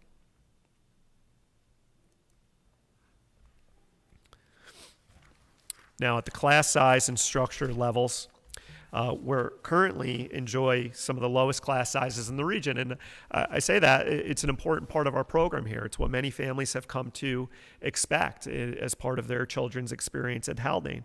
And that's important. And we want to make sure that we honor that and not put forward anything that would dramatically impact our class sizes across K-12. We will say, though, however, that there's a sweet spot when it comes to class sizes. You don't want class sizes to be so low that you don't have a robust classroom environment. And again, you don't want them to be so high where our teachers can't provide an individualized level of support to the students who are in those classes. So we're trying to find that sweet spot. Just a few illustrations here. And again, I'd refer you to the charts that are in front of you as opposed to the one that's displaying here. But for our audience, this is our cohorts at each grade level in 2010, 2015, and 2020. And it's our cohorts at the elementary level. So in kindergarten, grade 1, 2, 3, 4, and 5. And again, repeating for 2010, 2015, 2020. So doing 5-year lookbacks. And you'll note that the average cohort size in 2010 was around 65. So in general, in 2010, our kindergarten class had about 65 kids in it. Our first grade class had about 65 kids in it. It varied from, obviously that's what the bars represent, it varied from grade level to grade level, but on average, there were 65 students in each class. And fast forward to 2020, that's now approximately 53 students in each class. And again, there's variability. You can see that the second grade class is quite small in relation to the others. So you're never going to have consistency year over year. God, I would love that, but you don't. You have bubble classes and such that come into play. But what I'm really just trying to illustrate here is that we have fewer students in our elementary school now than we did 10 years ago. And over that 10-year period of time, to the tune of almost 100 students. And over that 10-year period of time, we've made a reduction of 1 section in the elementary school. So about 100 fewer kids, only 1 fewer teacher. And obviously, you know where I'm going with this. Let me set it up a little bit more if you didn't. Comparatively, this is our peer group. Again, same group of schools that I used to show our per pupil expenditure earlier in the presentation. So in our peer group, again, we're third from the top here, top being the lowest class sizes in our peer group. We are third from the top there. Very competitive class sizes in our peer group, which include very competitive schools. And then on our next slide, I shared this with you last year. This is the Putnam Northern Westchester region, so just getting a glimpse regionally of where we fall. Again, third from the top in terms of lowest class sizes in the region. So very competitive. Now, you'll note I was talking K-5, I'm showing 1-6. I pull this information from a state database. Doesn't always line up the way I want it to. Our state database organizes our elementary component as grades 1 through 6. Sixth grade typically, traditionally is thought of to be an elementary school section, even though most districts now align it with their middle schools. And kindergarten's non-mandated across the state. So this is the data that the state collects, and in turn, I can pull from their databases. These are current class sizes at our elementary school, or in our elementary school, excuse me. So generally, we range from 16 to 17. Now, Sean had asked an important question last meeting, or perhaps it was 2 meetings ago, about does the budget include necessary accommodations considering in light of COVID? And I would say the most significant accommodation that we're making in light of COVID is keeping our class sizes at right around this level, or will be. Just when it comes to considering distancing requirements and our ability to manage both the students who are in the classroom environment and those who may be continuing to access instruction remotely. We want to be mindful of that going into next school year. If you've paid attention to districts over the last year and how they've tried to accommodate bringing more kids in, this was the most significant variable. So they were caught either hiring TAs or hiring more teachers to try to get their class sizes from 24 to 12 and splitting the group into 2 so that they could have more elementary age students inside of their schools, while honoring health and safety requirements. You'll see some districts foregoing that now. They were never able to pull it off, so what they're doing is they're putting kids closer together with barriers, as we were talking about earlier. As we look ahead to next year, if all things were to remain the same, so we currently have 18 sections in total in our elementary school. If we were to keep 18 sections, this is how those sections would likely load going into next school year. And I took some liberties here. It's not our process for the superintendent to determine what the sections are, but I did move some sections around just because it makes sense too. And for illustration's sake, it wouldn't have been easy to look at. So obviously, as larger classes move up, I'm moving a section up with them. But this still illustrates 18 sections in our elementary school. I just moved some of them around to balance the classes as best I could, rather than keeping those stagnant. So you'll see, though, even with that in mind, with 18 sections, we now have classes loading lower than we did this previous year. So class sizes of 12, 14, obviously those become areas to consider. Could we operate those, could we staff those grade levels differently? And I would say it's possible at this point to reduce one classroom section at the elementary school and still maintain our current class size averages. So we could go from 18 to 17 and still have class averages between 16 and 17. We could technically reduce 2 sections. However, that would cause one grade level to have class sizes above what I'll say the typical average for Haldane.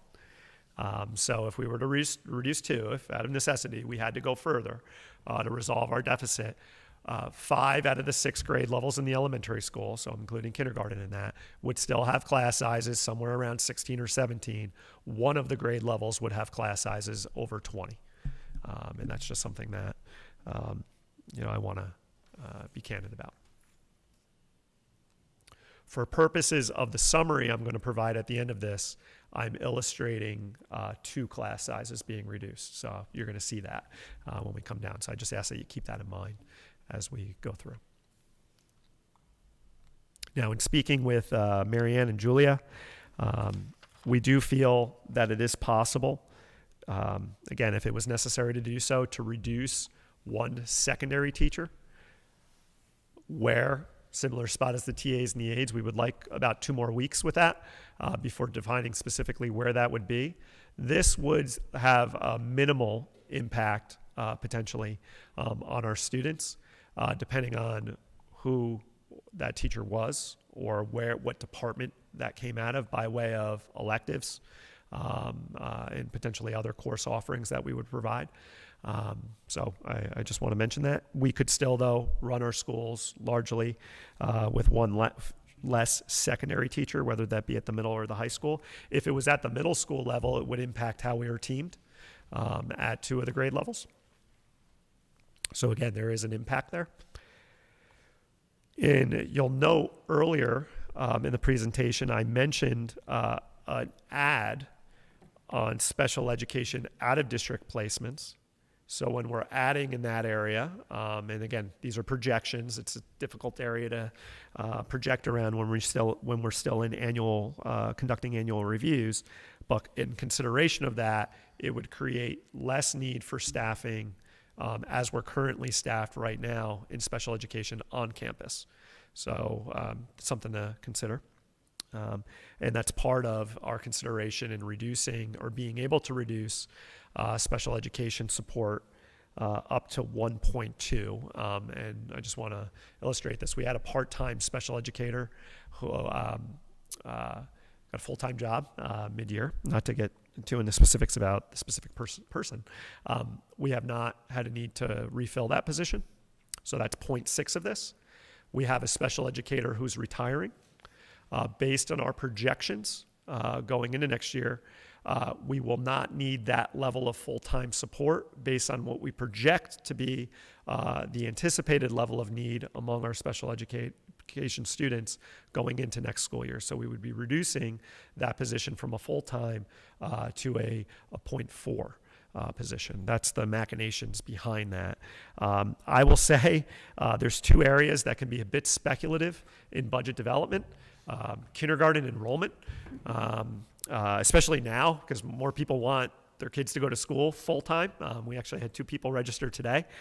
Think of that, mid-year, it's March, they're moving, so their kids can go to school full-time now in March, today. But that just gives you a glimpse into like the environment right now, and I think illustrates kind of what can be a bit speculative. This is why we did the enrollment study, and I will say, but there's caveats to an enrollment study, and I don't remember a global pandemic being one of them that was shared, but it's definitely had an impact. So, but our enrollment study would suggest that our kindergarten numbers are going to come in at 38 next year. We're currently at 36.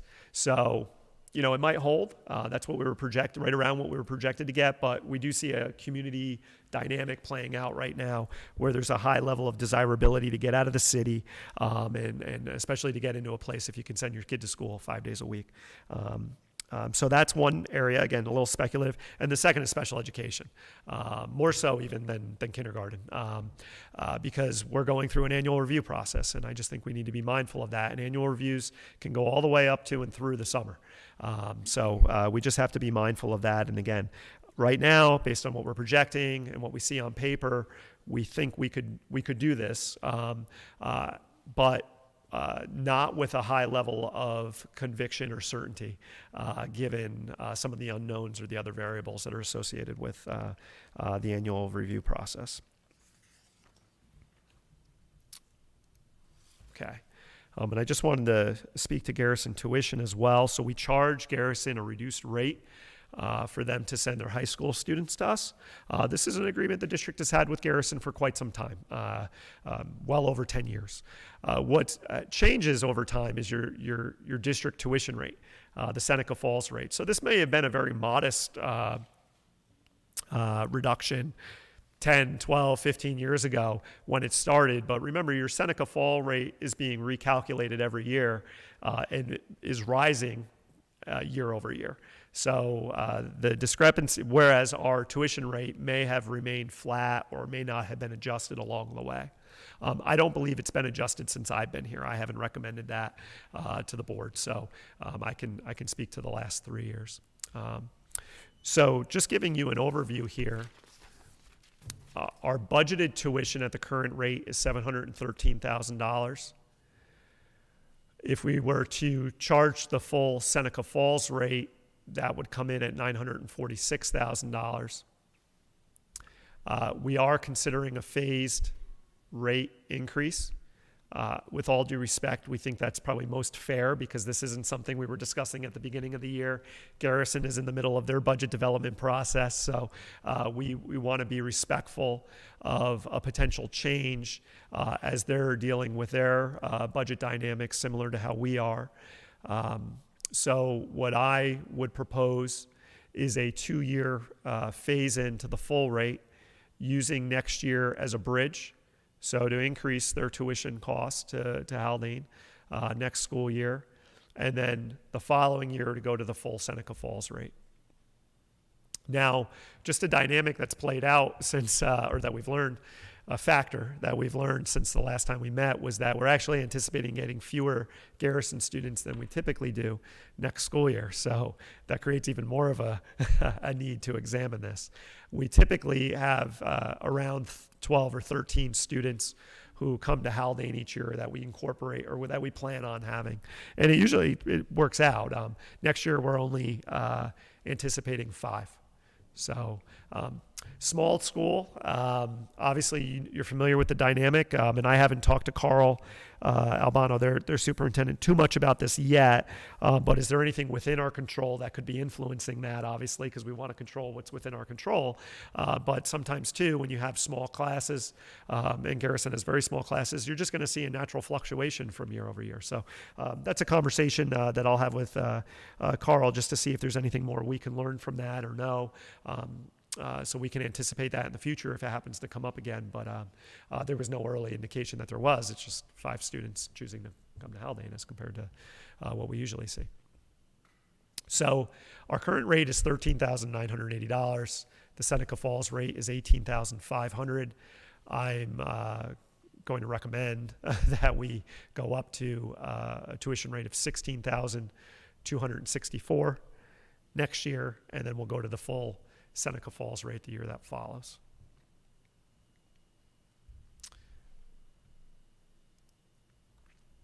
The board had inquired about a summary of our reserve funding. This is a summary of those funds. They are there for your reference. I'd imagine there'll be questions at the end regarding this. And what I'm going to do in a moment is I'm going to sit up there and Ann can come here. That way we can have each have our own microphone because I think the questions are going to vary. So if there's questions about reserve funding, I just ask that you hold on those for now. Ann and I will switch seats and then we can get into any questions regarding how the district has funded these reserves and how they the impact that a change in reserve funding may have. One thing that I can speak to just briefly, this is just a summary from, we went through a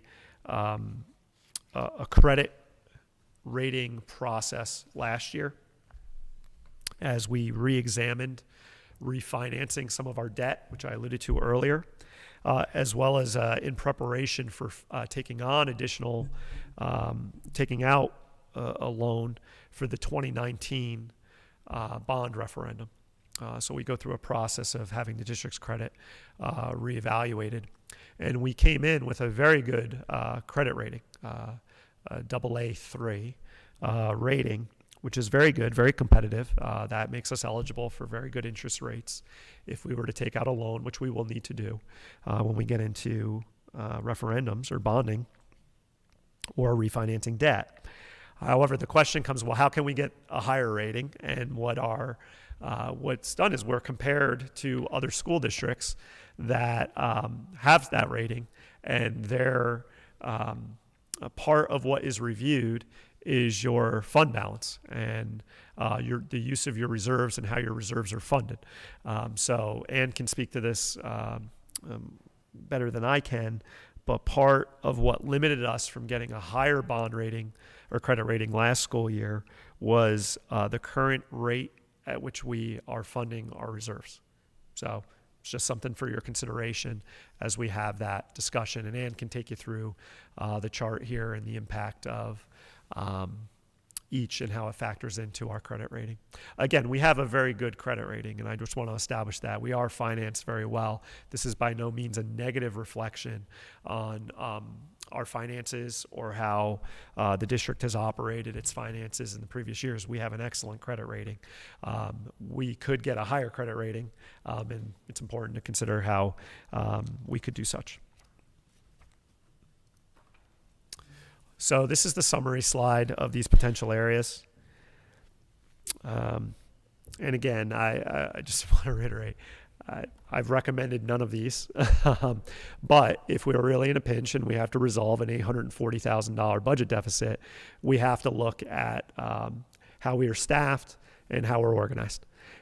There's no way we'll get at that figure without doing such, in my mind, at the levy limit of 1.8%. So obviously that's a parameter that I'm using. So they're listed in their entirety here.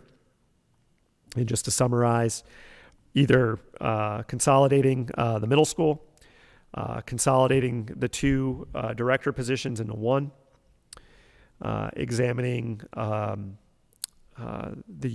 reducing the use of our aides and TAs, I'm showing 2 elementary school positions here. There was a caveat or some caveats to that second one. I'm showing 1.2 special education positions here.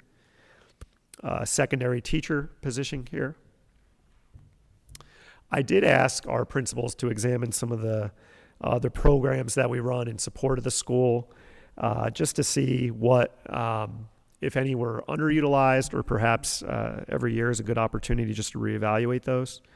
I'll speak to the HEART program, which we run in our high school.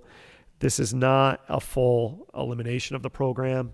In speaking with Julia, there's just parts of the program that are better accessed than others. So it's a reduction of those parts of the program that are not accessed by our students, like other parts, excuse me. So it's a reduction. It's not an elimination of the program. Homework help at the elementary level is an area that we feel could be reevaluated, and our students would be fine without having that supplemental level of support in place. That's quite frankly, it's an older model that was born really at the onset of the state assessment process. I don't think it has necessarily any direct impact on student achievement in our schools. It does help them with homework. I don't want to get into a whole debate on homework and its usefulness, but there's some more recent literature that we probably should be examining in consideration of what homework, the long-term impacts of homework, what's effective and what's not. But that's for another day. Miscellaneous programs, running summer school, again, similarly, summer school programs generally, unless you're talking about credit accrual, which does serve its purpose, it's probably an area we can really reevaluate and reduce our spending in comparison. It's also an area that if we are to get federal stimulus money, it will likely be designated for such, interestingly. So we could have money coming to us designated for something that we may not necessarily think we need. So I see that as it is what it is. It'll be easier to offset that with the federal stimulus dollars we may get. Chess Club is something that Ms. Jamin has examined. I realize that that does have an impact on the students who are involved in it. So it comes at a modest cost. It would not be difficult to add it back in if it was necessary. But again, we are examining some of the programs that are currently running and the level at which they're running, and whether it may, if we're faced with a difficult decision, whether it may be necessary to eliminate them. So all this being said, the bulk of these obviously are associated with staffing. The potential budget reductions come in at $970,000. Our current deficit was $840,000, so we've gone beyond that. So again, as I said, I felt it was, at the beginning, it was best to position this conversation, given the timing and some of the other variables that would be playing out, from a place of adding back in, as opposed to being caught off guard and having to make last-minute reductions, going into a board having to adopt the budget just about a month from now. So again, I know it may create some unease or some anxiety, but I do think as things play out, it will just be better for us to operate from this starting point than potentially not have been in a position to consider these things and then need to a week or two from now. So I don't think we will need to go this far. We won't need to go this far because we're already over the amount that our deficit reflects. But I do think that we will have to consider some of this. Even with additional state aid, even in the off chance some of the federal stimulus money makes its way to us, it's not going to be up to $840,000. I just can't conceive of anything I've read up to this point that it's going to be funding up to that amount. So we would, we're going to have to consider some of this as we develop the budget. A few just last notes. Tax impact at the 1.88%. Remember, the amount of taxes an individual homeowner pays is based on the market value of their home, generally. So at $400,000 market value, The impact of a 1.8% increase would be $127 additional dollars in their tax bill. So it's about $10 a month if your home's market value of your home is at that level. And we've included a range here for reference. And as far as our timeline, just to give the board a sense of how this is structured, we obviously have our meeting this evening. This week, we have started our budget conversations with our faculty and staff. I presented to the staff yesterday. There's a PTA meeting tomorrow. I'll be sharing some of this information, not obviously in as much detail, but with our PTA, and also encouraging those who attend to get out the word and attend next week's community budget forum, which is scheduled for next Tuesday night. We'll have a board meeting directly thereafter, just for the board to further process what they've heard at that point. I do think we're upon the time where each week I may have some additional information about state budget. So hopefully that's just nothing but good news, right? And we're heading in a positive direction from this point forward, but we'll see. Next week might be a little early for that. I would like to hear the feedback from the board towards the end of next week and the week that follows, because it's still my goal to present a recommended budget to you on April 6th. So I don't love the timeline any more than you do, but I think it's important for us to try to honor it, because it keeps us moving through this conversation and keeps us in a mode to have to make these decisions. April 20th is obviously the most significant deadline, if you will, that I'm being mindful of. And I like to present a budget to the board that the board's ultimately going to adopt. Obviously, we do have the ability between the 6th and the 20th to make further recommendations if we're receiving additional information that needs to be factored in at that point, but to be determined. And we have our vote on May 18th. So at this point, if it's okay, I'll come back to the table just because I think there's questions or answers or discussion. And it's behind me. And can come up to here and answer any questions on some of the other funding sources that we may have. I'm going to use this to click back where it may need it. Well, that's tough to hear, huh? What'd you say? So that's tough to hear, all that doom and gloom.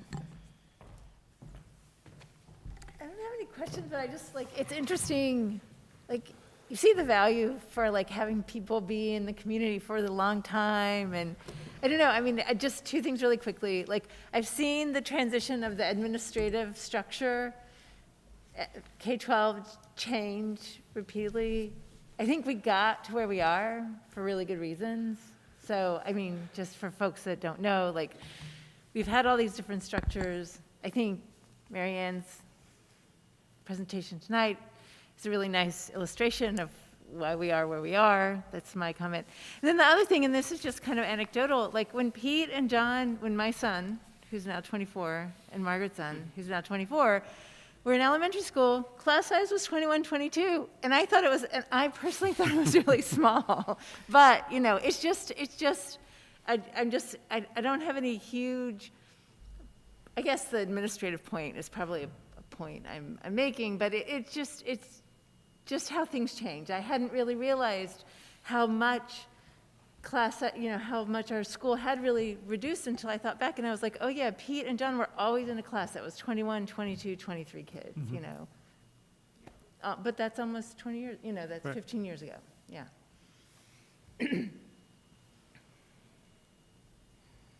Oh, I've got questions. All right, let's roll.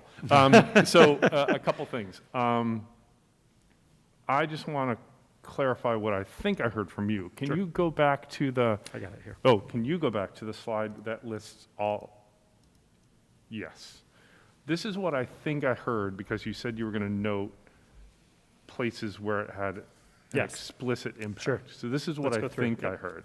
I think I heard that, I'm going to set aside the administration chunk, but that the support staff, aides and TAs, one elementary school teaching staff, the special education teaching staff, the secondary teacher were doable without significant impact to program and student. For the most part. I think Okay. I had one caveat on the secondary teacher. two actually. One, if it was a high school position, it very well may impact an elective, Okay, okay, depending on the, okay. depending on Okay. which department it came out of. Okay. Because the majority of our secondary teachers have an elective that they teach. Yep, If it was at the middle school level, it would likely impact a team structure. yes, I heard that, yeah. And so, again, it won't impact class size Right, generally, but it would impact the way our teams are configured, which I would qualify has an impact on kids. Okay, yeah. And some of those impacts, again, it's a matter of perception, whether Right. it's more direct or not. But certainly the team structure is a good model, and it would have an impact on that. There still would be a team. It would just go In the into a middle school, modified if you're team. in the middle Yeah, school, okay. yeah. So you have a teacher who would float between two teams. Right, right. And at the high school, it would impact an elective. Okay. But the rest of what you said, one elementary position. Yes, Yep, putting the support staff as we know it right now. yes, And then the special education teaching staff as we know it right now. Yes. That being the most speculative. yeah, no, I know. You would have heard me say.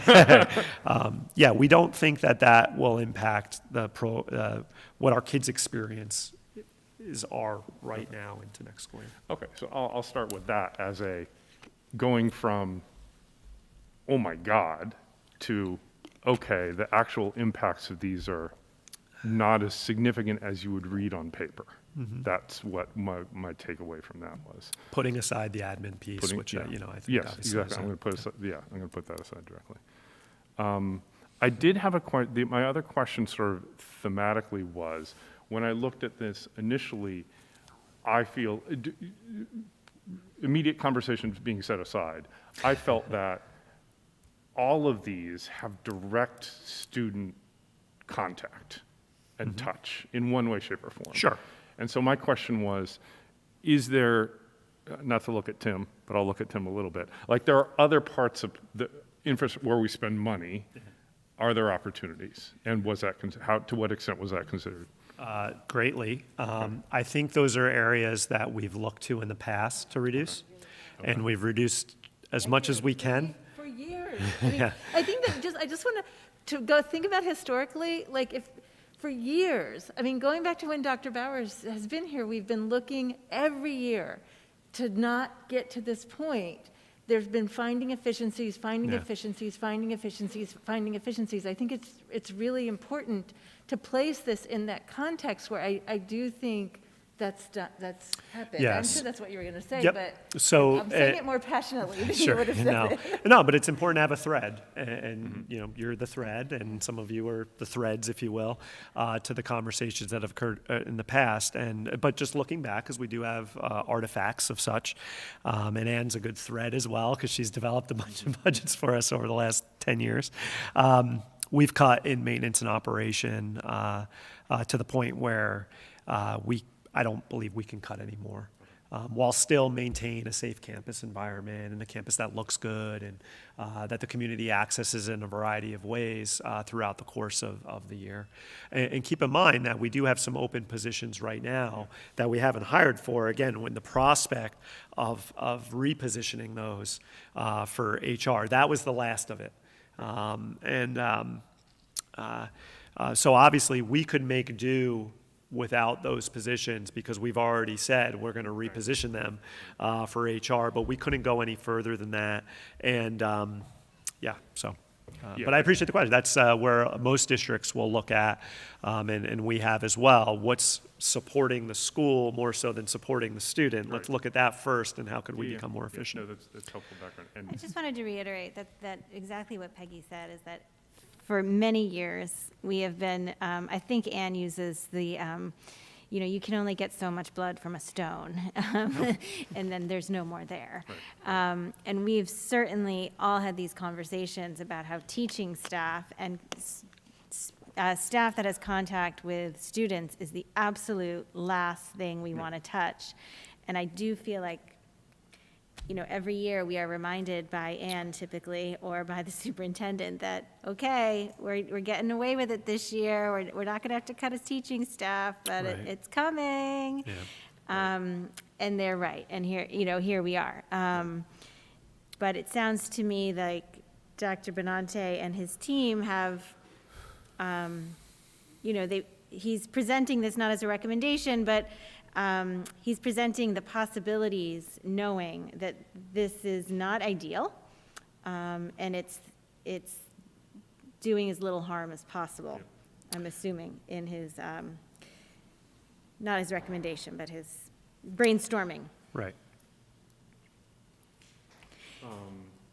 Which is a trigger for a longer and not a more interesting conversation, a more challenging conversation, which is if the next step in any down year is teacher staff challenge, what do we do about that longer term? We've had these conversations in different ways, shapes, and forms. I am hopeful in some way that, if I remember correctly, on the enrollment study, has a continued decrease in one way, shape, or form in the population enrollment, and it's been going down for the past 5 years. And at some point in the 2000s, it was up at 900 some, and now we're below 800, if I remember correctly. Correct. So that balance of class size and required teachers to maintain the Haldane class size. Yeah, so I think that's a great point of reference. When we look at where we were in 2010, which one of those charts is elementary in 2010, right around that time, we had about 900 students, if not north of that. And now we're coming in right at 800 and likely to have fewer than 800. So when you have 100 fewer students in your system, there's a few ways to approach that. If your funding streams are consistent or growing, you can look at really expanding program, and that's what it's a good opportunity to do. Maybe there's a program you've always wanted to run, and now you have the ability to free up staff to do it. But once you get to a point where you feel like you've covered certainly the basics, and we're an exceptional school in many ways, so I feel we go well beyond the basics and should. But if your population continues to decrease, at some point you have to make a proportional reduction in staff. Especially if your funding or your revenue streams are static, or some districts experience decreasing. And we have right now a situation where our levy always runs the potential of being lower than what our internal costs are growing at, when you get into contractual increases and such. The Garrison Tuition is a good example of, we include it on revenue, and it's a significant revenue stream, but it's dependent on, there's an assumption that's made that a certain number of kids are going to come in each year, and there's no guarantee that they will in any year. So we have to be mindful of those potential limitations to how we budget. Or we have to occasionally, periodically say, okay, we don't need to operate at this level anymore. And it's not always going to line up with attrition. So like perfect scenario is the elementary right now. It lines up really well. I think I've illustrated, look, our class sizes could be exactly what they are right now with one less section, and we had a teacher retire. Doesn't impact staff. Doesn't impact our class size. We're in a good place. It doesn't, it's feeling neutral, right? Because no one's impacted. And, that's one that we haven't really talked about, but it will likely be in my recommended budget because it's minimal, if any impact. But there's going to be years where and this may be one, where we have to make a reduction that doesn't line up with attrition. And it's tough in a small community, I would tell you. Because there's so much of an attachment for a good reason to the people who work in our schools. Sure. And I appreciate that. That's the great thing about working in Haldane. But, that just may be a reality that we're facing sooner rather than later. Sure. I know there's other questions. I'm sorry, I didn't mean to. Dr. Benante, can you talk a little bit about, I personally appreciate that in your non-recommendation, there are no cuts to extracurriculars or athletics, with the exception of chess club, which I don't fully understand unless kids just aren't accessing it. Right. But I feel like you made a concerted effort to not include athletics or extracurriculars. So can you just speak a little bit about that? Well, yes, it was not part of my direction to our staff or to our admin team. And I felt from starting a starting point that those are programs, activities that our kids are very passionate about.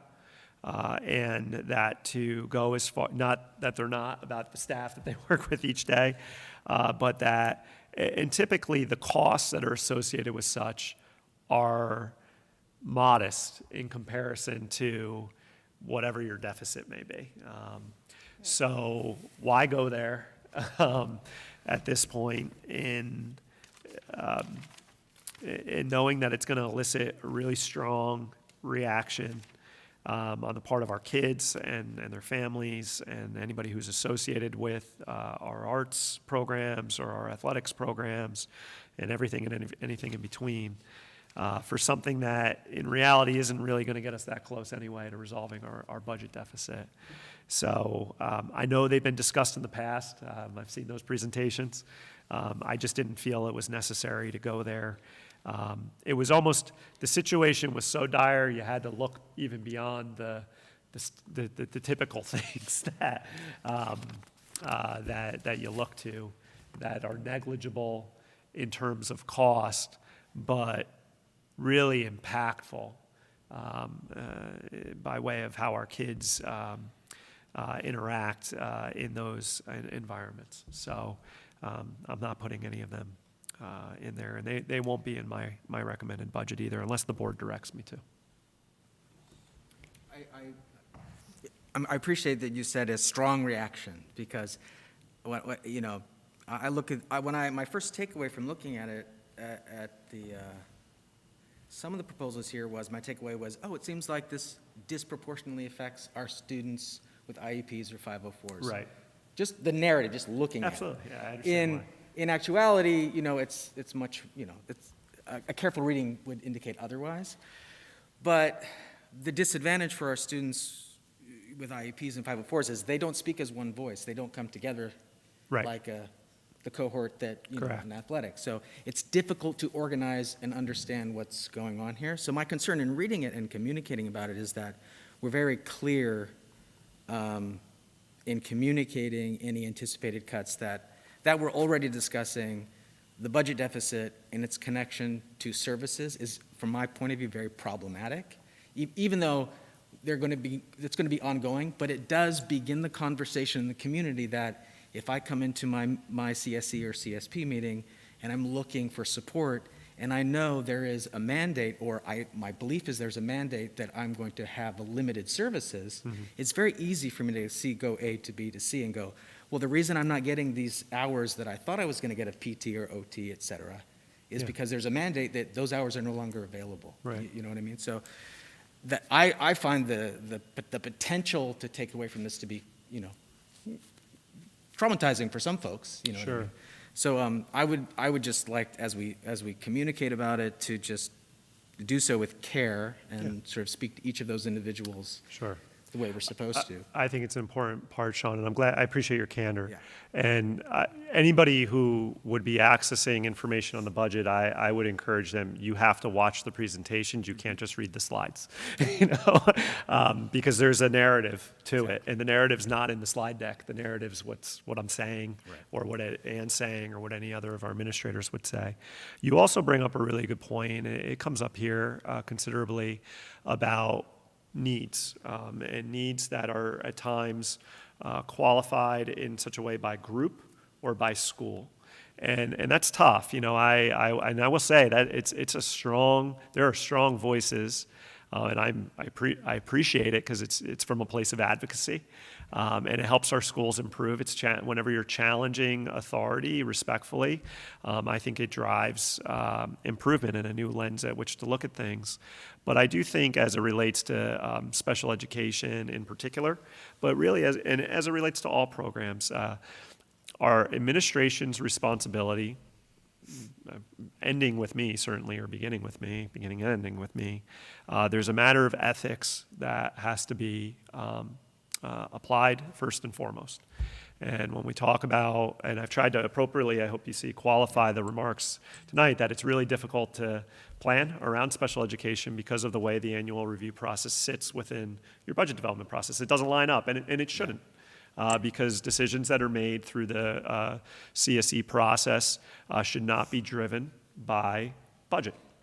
They should be driven by what the team that's most directly connected to that child feels is appropriate for that child's program. The parents of which are a part of that, as well as the educators that are working with the student. And that's where those decisions lie. And I haven't seen anything here or experienced anything here that would suggest budget is influencing those decisions at any point. However, I will qualify that it's expensive. And that I want to be mindful of, and you see this in communities sometimes where there has to be good internal processes that we're making decisions at that, in that process, whether it be the way attaching an aide to a program or a teaching assistant or the extent of special education that we're offering or considering an out-of-district program. There just should be a process for making that decision. It shouldn't just be based on whatever perspective someone comes in with in a given day. On the school end or on the parent end. And that's what we're responsible for, just maintaining that there's integrity to the decision-making process. But budget doesn't drive it. It's the integrity of the process that should. And I appreciate the clarification. I really do think that the more forward we can be about, maintaining our point, the better off we're going to be, because I do feel like a lot of individuals feel like they're in a position in which they have to haggle or they have to barter, where it feels it's just me and you across the table here, and here we are trying to work here, which obviously has nothing to do with the processes that are in place. But like I said, that was my first very emotional response to it, which, since then has actually diminished considerably over careful consideration and your presentation. I'm glad. was that, and as a parent of a child who is receiving services, it's very, I think, easy to get lost in the discourse of a bias towards scarcity, let's put it that way. Right.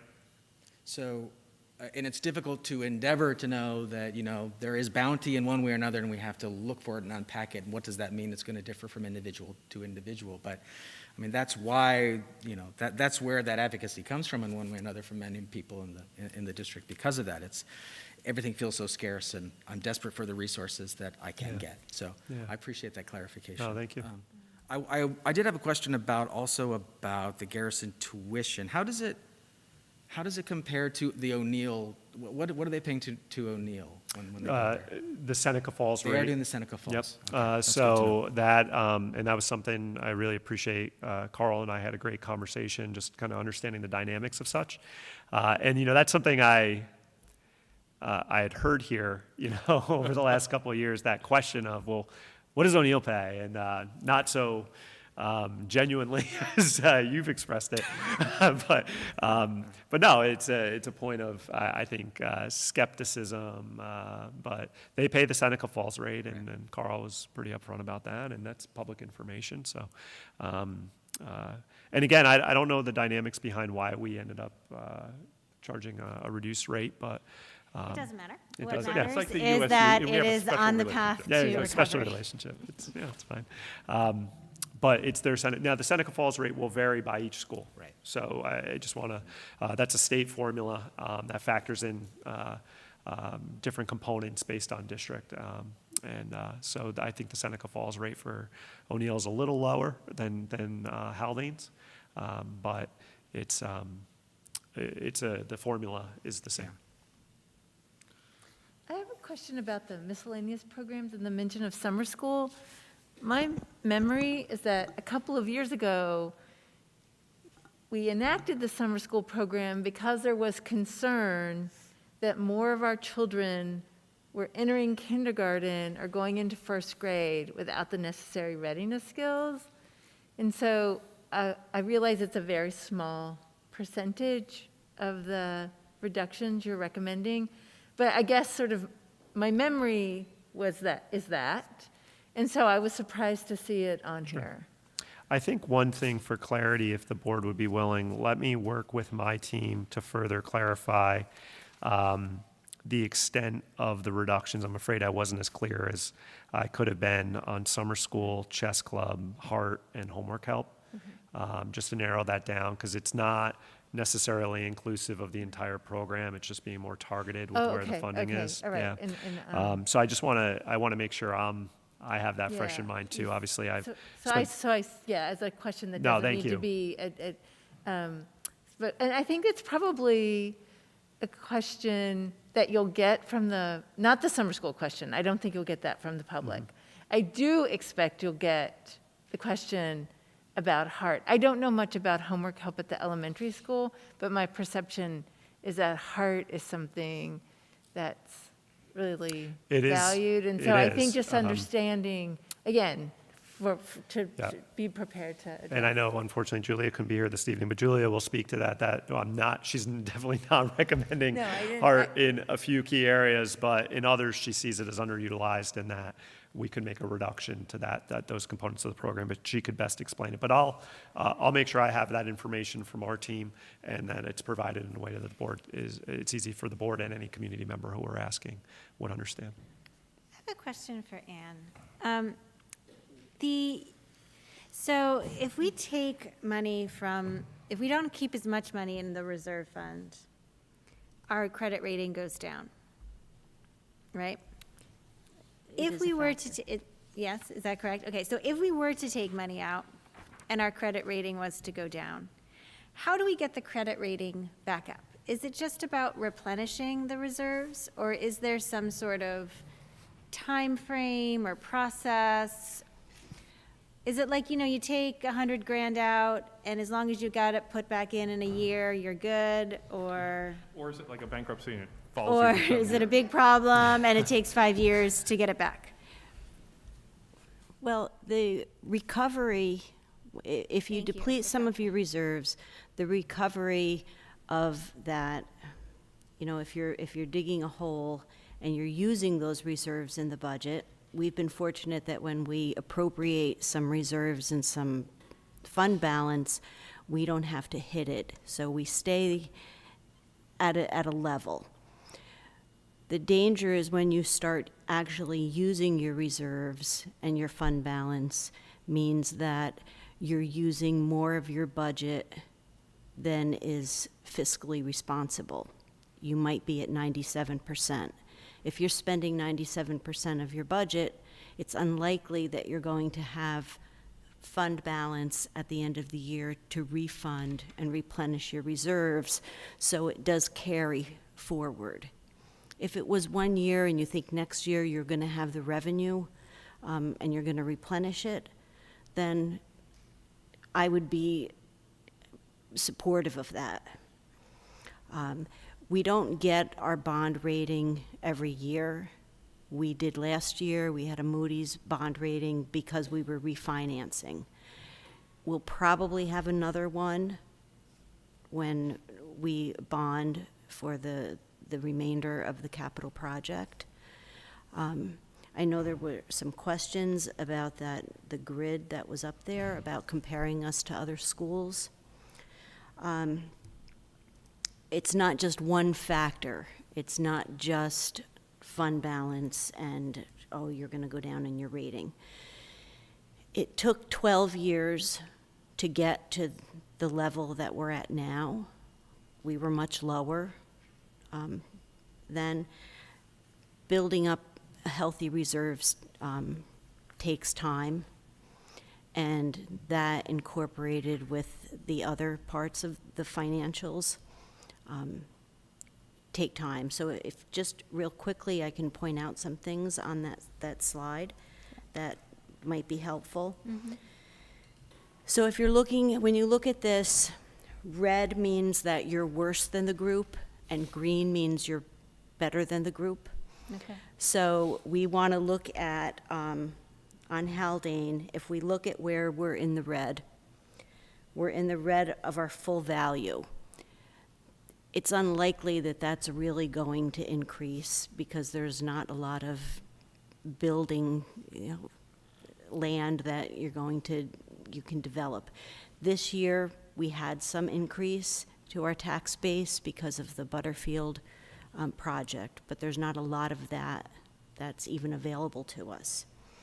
So AA3 is the highest that we'd be expected to reach in our bond rating. When we had the last, just a couple months ago, the fiscal advisor and I were really trying to get a feather in our cap to get to AA2. It would have been really a happy time for that. Okay, so when we tried to get up to that category, this is what Moody's came back with to try to explain to us why we weren't getting AA2. One was our brick and mortar. The second part of it, and then if you look at that, then our argument was, well, look at Pauling. Pauling's in there, and they have about the same tax base that we have. Said, yes, but go over to the right, and their fund balance is very green. Their cash balances are in a very green zone. Cash balances are going to follow fund balance, because if you have money in the bank, your cash balances are going to go up. So we're not red, but we're orange. So if we don't really have a hope that our tax base is going to increase up to more than the others, the reserve part could push us into there. So that's basically why you're looking at this chart, to let you know that reserves do matter. And again, once you start getting into that zone where you're using your reserves and your fund balance to pay for things in your budget, then after a while it's going to dry up. Can I ask, so what's the if we were in AA2 as opposed to AA3, what's the delta in cost of borrowing to move a rating category? I don't have that information. I can reach out to the fiscal advisor Okay. and ask, what would that have meant for us? Yeah. But I know that going to AA3 got us about five lending institutions to bid on us. So when incremental. we've been used to one or two. Okay, okay. So So, it was because more I- competitive. Sure. I guess the implication is that better bond rating, you'll be able to borrow at more competitive rates, which we certainly used this year to, what was it? You refinanced, and then we're able to pour that money back in, right? So Yes. that would be interesting to know, because it's good to have, should we need it. I'm just wondering at what point, what the actual cost differential there is compared to everything else. What was the other question? Do bands run on credit rating as well? I assume they do. They do. Yeah. Okay. Yes. So I'm not going to ask you all my questions. Don't worry. So I just want to make sure I'm running this the right way. When you think about the unappropriated 4%, if we flip back to whatever page it was, the revenue overview page.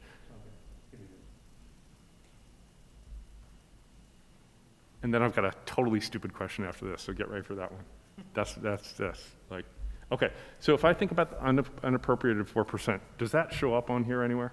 No, So it's not even on here. it's not on there. It's not part of our estimated revenue target budget. Correct. So it sits as a cash reserve off. It's unappropriated, unreserved. Okay. It's there for whatever the board decides that they want to spend it on, but the 4% is the cap at this time Yeah, that we can have. okay. And I have a question. No, go. You go.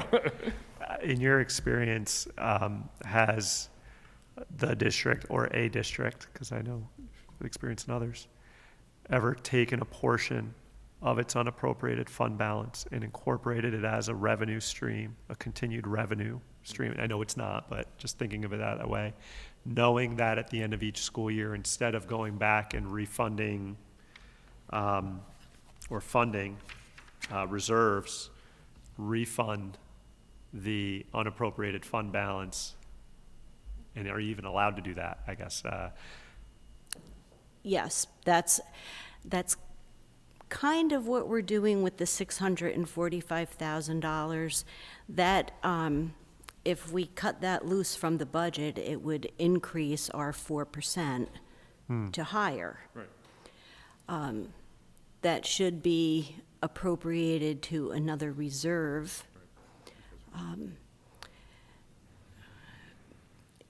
Because if you did that and you paid it back, that's fine.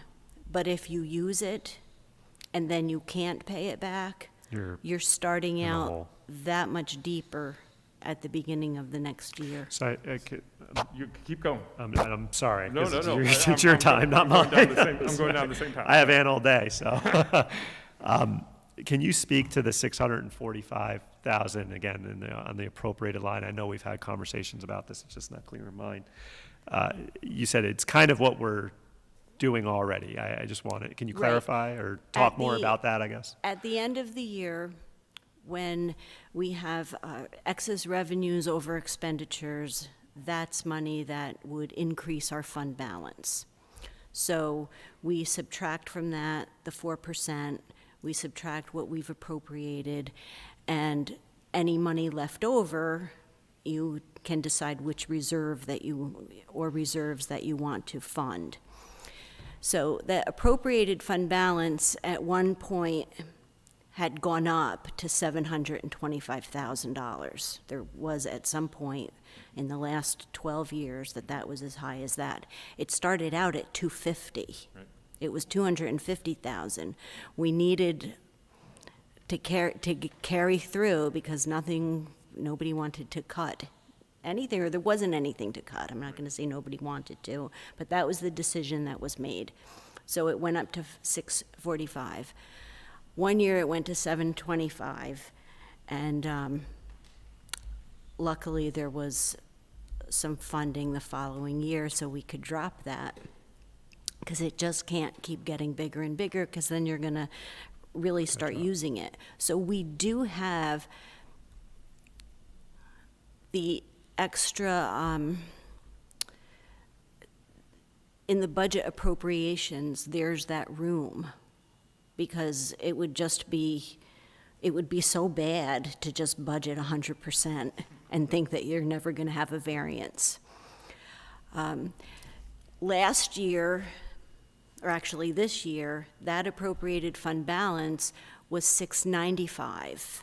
Right. Not during budget time, but over the summer when you gave $50,000 back to the taxpayer. It's dropping back down to $645 because we spent that money, but we didn't use that $50,000 to increase the budget. You used it to lower another revenue, the taxes. So it shifted on the revenue side. It didn't increase both. So, yeah, you could bring in more of the 4% if you wanted to. But then there's another chart that I developed that, I mean, if we need a I'm magnifying not even going lid. to ask you about that. I'm going to have to go sit home and look at that. Yeah, you're gonna have to look at that one. My,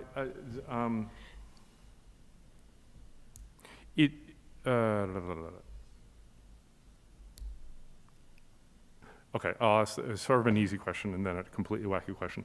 The sort of easy question is, we've been fortunate over the past X years to be able to, at the end of the school year, have funds in excess of expenses.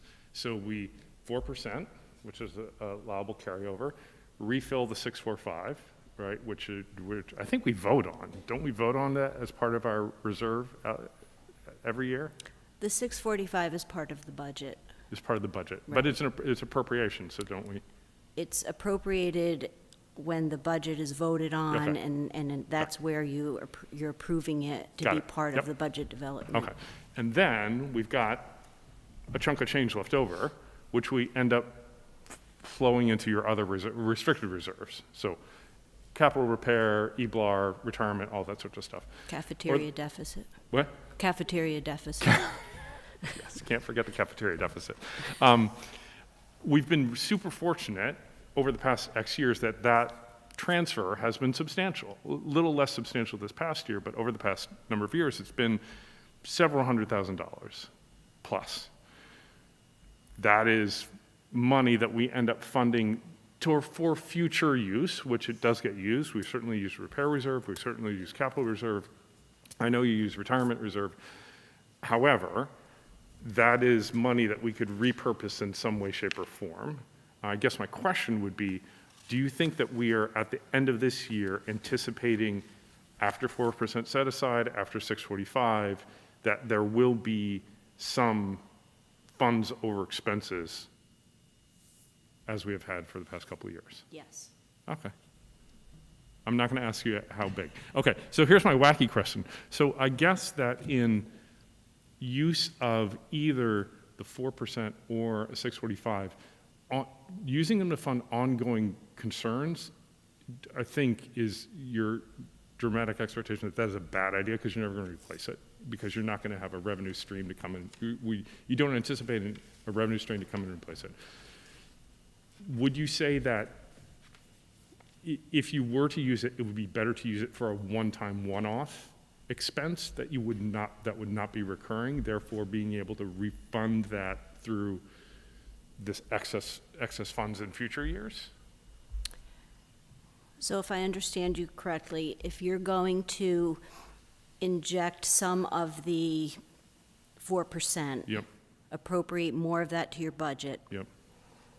I would recommend that that equal something on the expense side Yep. that isn't going to be in the budget next year. It's one time. It's one time. Yep. Okay. But it's not, it shouldn't be, it should be very clearly designated. Yep. Okay. Because I know that what's happened in the past, which is some of the reason why we're having hard conversations now, is that, for instance, one year we were low on, we had reduced special ed costs. In my mind, that should have gone into a special ed reserve, but they haven't let us create it yet. Right. Yep. Instead, items were created in the budget that were ongoing operating costs. Right. So we used one-time revenue to create Ongoing. a stream of, at some point, unsustainable expenditures. Okay. All right. Here's my wacky question. Can Haldane District unilaterally offer teacher retirement incentives? So it's a good question. It's a timely one as well, for a reason I want to make sure I circle back to. So we can so the teachers retire from Haldane, yes, or teaching assistants or maintenance operations staff, but they have to be eligible to retire within the state system. So there's certain eligibility requirements, right? We can offer an incentive for consideration, but we are limited, I would say, in comparison to what the state could offer. Okay. Which could be very, I don't say lucrative, but very appealing Financially. too. So let me give you an example. In the current discussion at the state level, there is discussion of a retirement incentive. One of which was proposed was to allow eligible teachers who are at 25 years of service and 50 years of age the opportunity to retire from TRS. That's 5 years earlier than they would normally be eligible, because you're typically eligible at 55. I would say that's very appealing. Yeah. As compared, we could not offer that because they're not retired. We don't control who retires from the TRS system, so they'd be eligible to draw a pension at a particular rate, it'd be a reduced rate, but 5 years earlier than they typically would be. That's the kind of incentive that I think would really be of appeal. Mm-hmm. The best we could do is to offer, some sort of financial incentive. Right. But, we're not a big district that has, this pile of cash, to put out there necessarily. But what something Ann and I have discussed is, are there other structures to a contract that we could potentially put together? And we began a discussion with the Teachers Association that we'd at least be interested in mutually exploring. What would that be? That may be of appeal to our employees who are eligible. But the most important piece, regardless of any potential changes at the state level, they need to be eligible within the system. We see on paper, many who are eligible, one way or the other. It's just what would be what is the incentive for them that they would maybe pursue it. Thank you. I want to come back to a point I made, I think, either last meeting or the meeting before last. So I super appreciate all the complicated questions that John asked, because I think it rises up a lot of questions that the public may have, and I think it really helps us all be better, better informed and educated. But I want to come back to this point which I made recently, which is I don't think it's wise for us to think about this as a special year. Like, I don't think it's special in that, yes, it's 1.8 instead of 2.03, but as we spoke about at the beginning, for as long as I've been on the board, and it had happened before then, we have every year, because costs in terms of salaries, in terms of benefits, in terms of other things are growing at a much higher rate than what we're allowed to raise taxes by. We've reduced and we've reduced and we've reduced, and I think that this trend we may have, it could be better or worse in some years, but we're going to continue to face this, and I don't think this is a special year. So that's, I don't think. No, there's structural issues. And I do really appreciate that you're bringing up these questions that the folks must have, like, what about this and what about that? And I think it's so good to get all of it out there. But I just feel like, I don't know, we knew we would get to it's super, super unfortunate, but I think we were concerned that we were going to get at this place, and I hope it's not like this in the coming years, but I do think we have to be really mindful of that. Yeah, but just on the same note, it would be nice if we needed to make, and it sounds like we do, need to face the music on some structural changes. And it would be Totally. nice to do that, with some time and without sort of like a frantic, pressured situation, which we are currently under. From my perspective, it would be really much better to start having these like financial, structural conversations that revolve around class size, that revolve around vision, that revolve around teacher contracts, that revenue streams, from a place that's not so frantic and traumatic. It's hard to have those kind of long-term conversations when we have, a month before the budget's due. Right. And especially after such a really hard Yeah. year, Yeah. So, just not saying that there's a way to, just saying. Yeah. I have another question. What is the impact of losing the title Dean of Students? Thank you, and you may have caught that. So in that illustration, and I'm sorry, Margaret, I didn't speak to that, but I did want to. In our previous model, again, we've been somewhat under an environment where we did not have a middle school before. We were configured differently. I would recommend that if we were to at all consider that, not that I'm recommending we consider that, but if we were, that we consider the athletic director serving as an assistant principal, so there could be a defined level of support to that particular level, whatever it may be, or building, whatever it may be, depending on how that configuration worked out, as opposed to a dean. I think it formalizes their connection to the building a little bit more. I do think it would cost us more money because there would be increased responsibility that comes with it, but not at the level that we would have to fund. There would still be a reduction in total cost because you'd be eliminating the principal position. So you asked the implications of doing it? Right. Right. Because isn't the Dean of Students title throughout the policy and the code of conduct? And if something went wrong, the Dean Maybe. of Students is the one that is part of that committee Sure.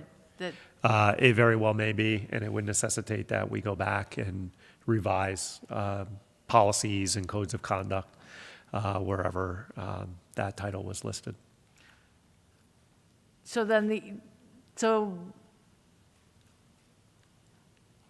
it's all over it, right? So It do is, you but it just wouldn't- give it to someone else? Do you give the title to someone else, or do you change the No. policies to reflect Your current some staffing. other title?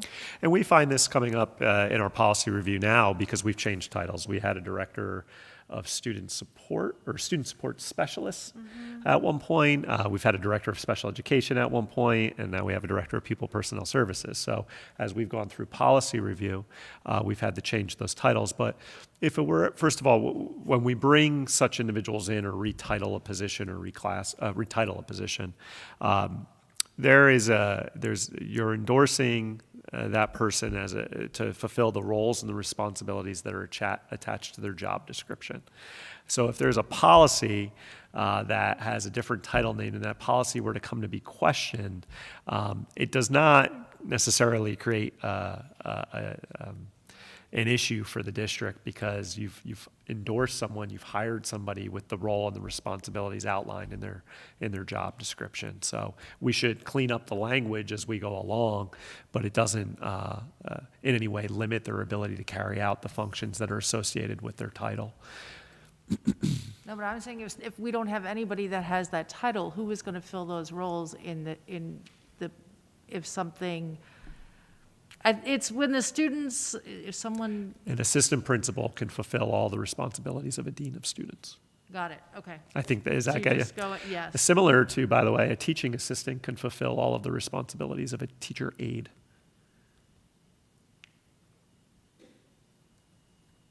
If it had to be that change in the thing? Correct. Okay. So you have certain titles that are inclusive of a title that may fall underneath it. I think a lot of them are disciplinary. That's why I'm questioning it. And it's not unusual for an assistant principal, to fulfill all the disciplinary responsibilities. In my previous district, we didn't have deans. We only had assistant principals. Got And it. they did all the discipline. But they could do other things. Right, That's why we wanted the AP instead of the dean title. right. Or a little more versatile. Thank you. Mm-hmm.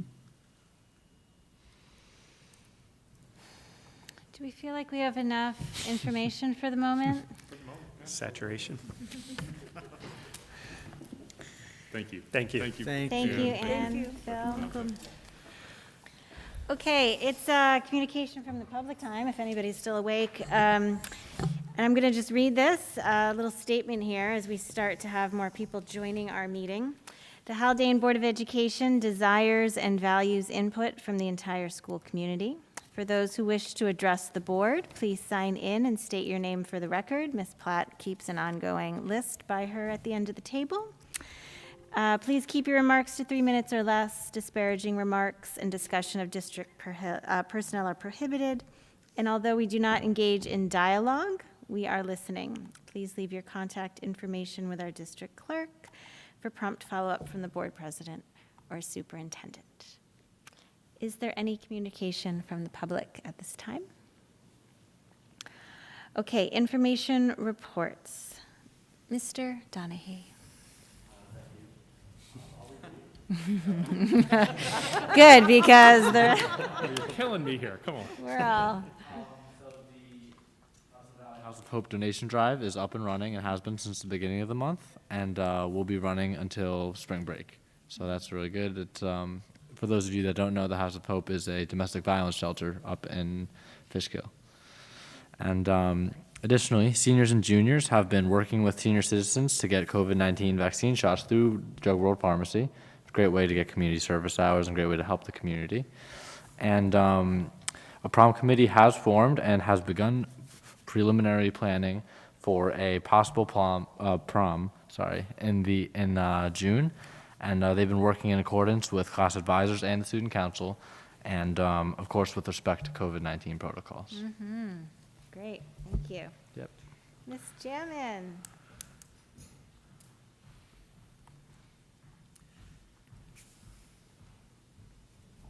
I'm going to briefly highlight a couple of exciting things that have been going on at the elementary.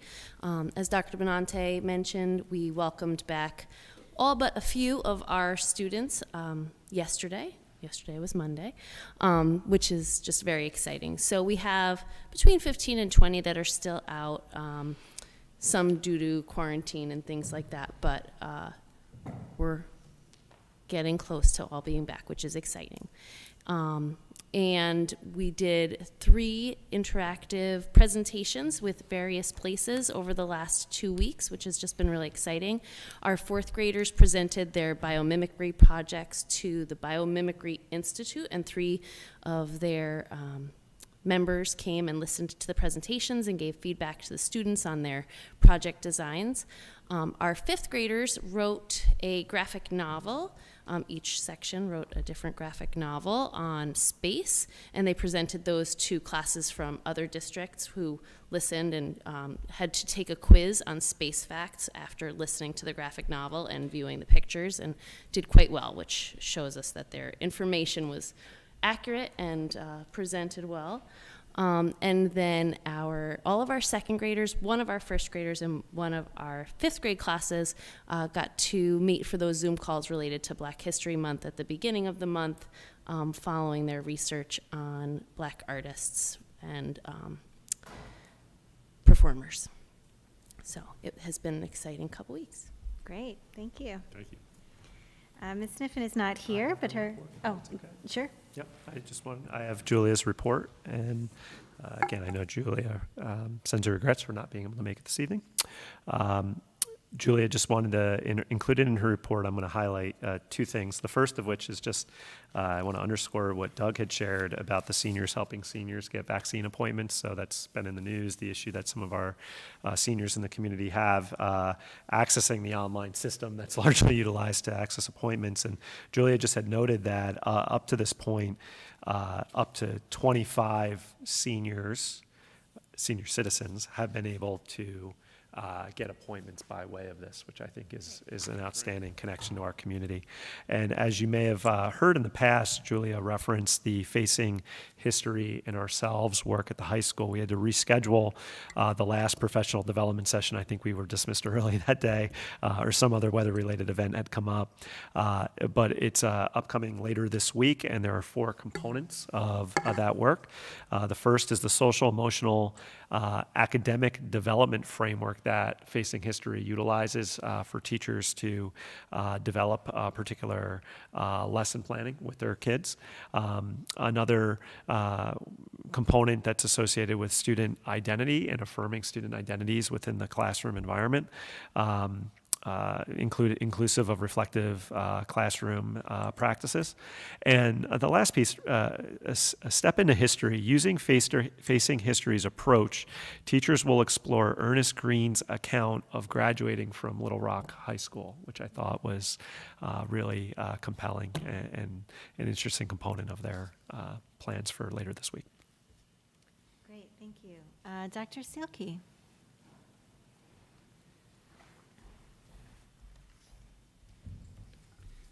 I've highlighted most of the information from the report that you have, but I'm going to give you a sneak peek into next month's board report.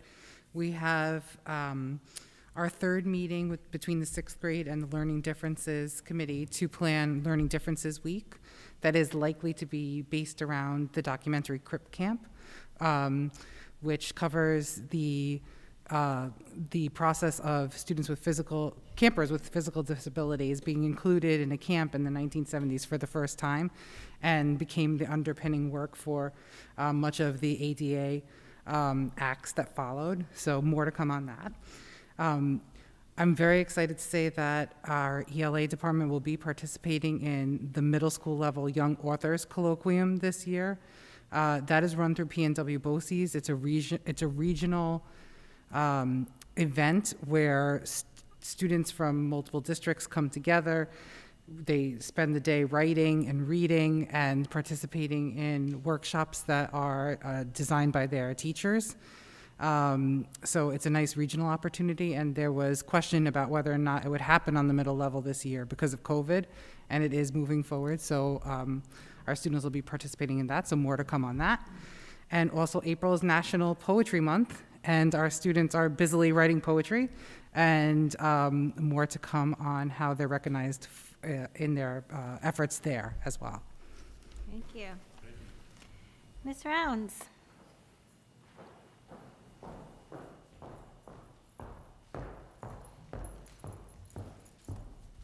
Good evening. Earlier in the year, I discussed the goal to expand our dialectical behavior therapy program in the school, and I just wanted to give the board an update that we have extended the program down to our kindergarten level, and Mrs. Curry just finished her first 7-week pilot group with these students, and our kindergartners learned about mindfulness. They learned about managing strong emotions and about friendship skills. And I just wanted to provide a little bit of feedback from the kindergarten teacher. She said that given an outlet to talk through small problems to develop communication skills around their social, emotional, and well-being, and to get, that children were given an outlet to talk through small problems to develop communication skills around their social, emotional well-being, and to get to know a class friend more deeply. And parents said that their child was more in touch with their feelings and has become quite good at expressing herself when she has a complex emotion. And from another parent that the child is loving the classes and is happy they are part of the classes.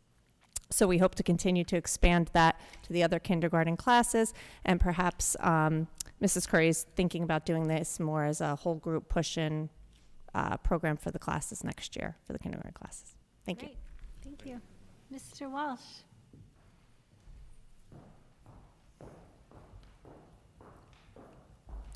Good evening.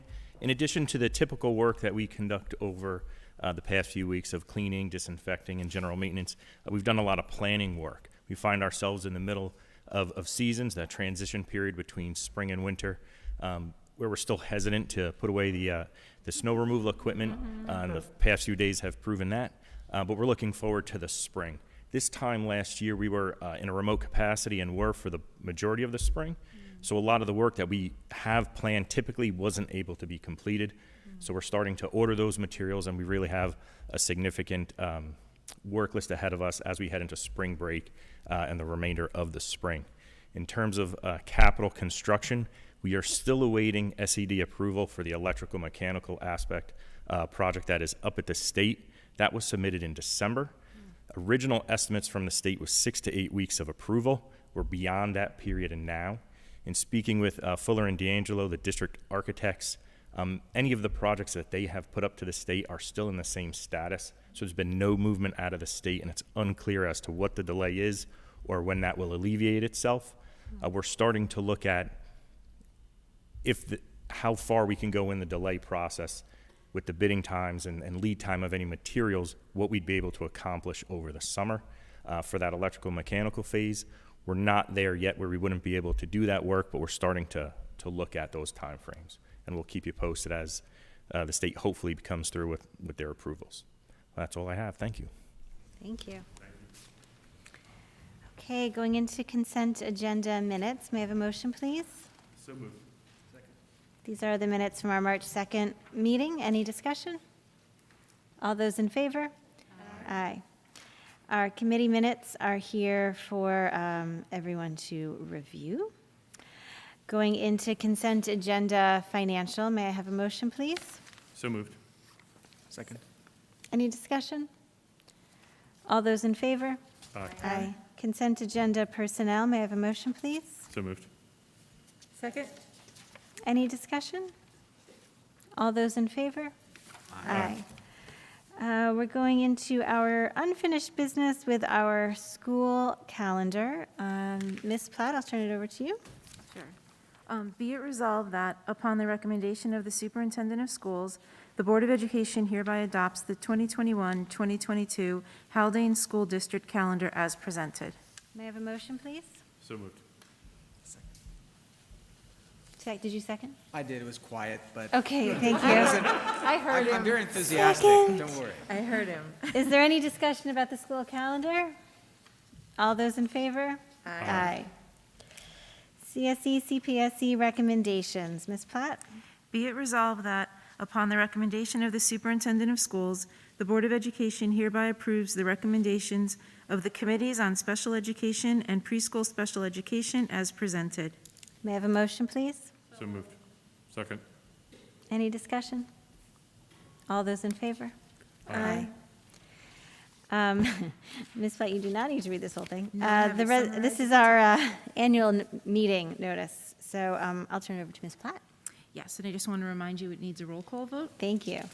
Be it resolved that, upon the recommendation of the Superintendent of Schools, the Board of Education hereby approves the resolution to include Proposition 2 in the notice of the annual district meeting on May 18th, 2021. May I have a motion, please? So moved. Second? Any discussion? Okay. President Daly, Yes. Vice President Headland, Yes. Trustee Clements, Yes? Trustee McNall, Yes? Trustee Parr. Yes. Okay, another meeting, proposition, trustee election setup. Yes, and another roll call vote. Yes. Be it resolved that, upon the recommendation of the Superintendent of Schools, the Board of Education hereby approves the resolution calling for the annual district meeting and trustee election on May 18th, 2021. May I have a motion, please? So moved. Second? Any discussion? President Daly, Yes. Vice President Headland, Yes. Trustee Clements, Yes? Trustee McNall, Yes? Trustee Parr. Yes. Is there any communication from the public at this time? Okay, board committee reports, policy committee update. Same Peggy, place do we have as anything did. to say? Same places where we've been for a while. Okay. I get, Holding steady, holding steady, waiting for the.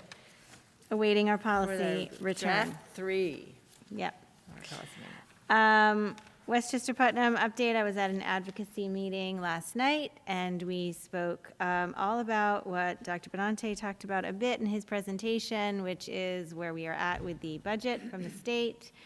And as Dr. Benante mentioned, the governor has given his executive proposal, the Senate and the Assembly have given their retort, which is this incredible, generous wish list for education, and we thank them for their advocacy on our behalf, because they're really doing important work.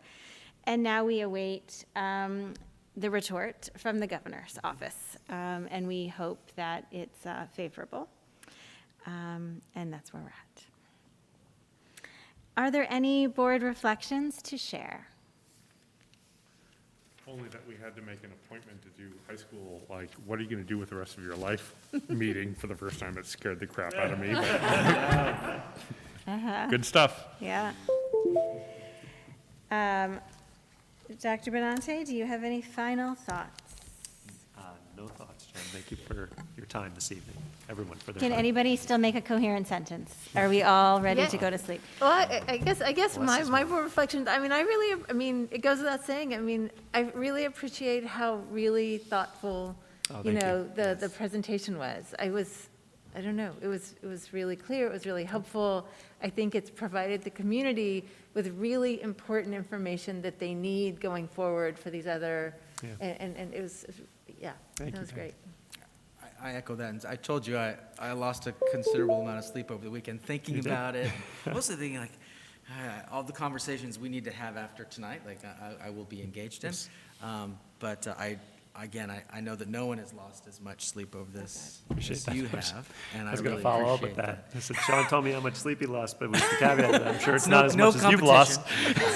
So, and I appreciate, and. Thank you, Sean. Okay, then I would like to make a motion to adjourn. May I have a second, please? Second. All those in favor? Aye. Thank you for your time, everybody.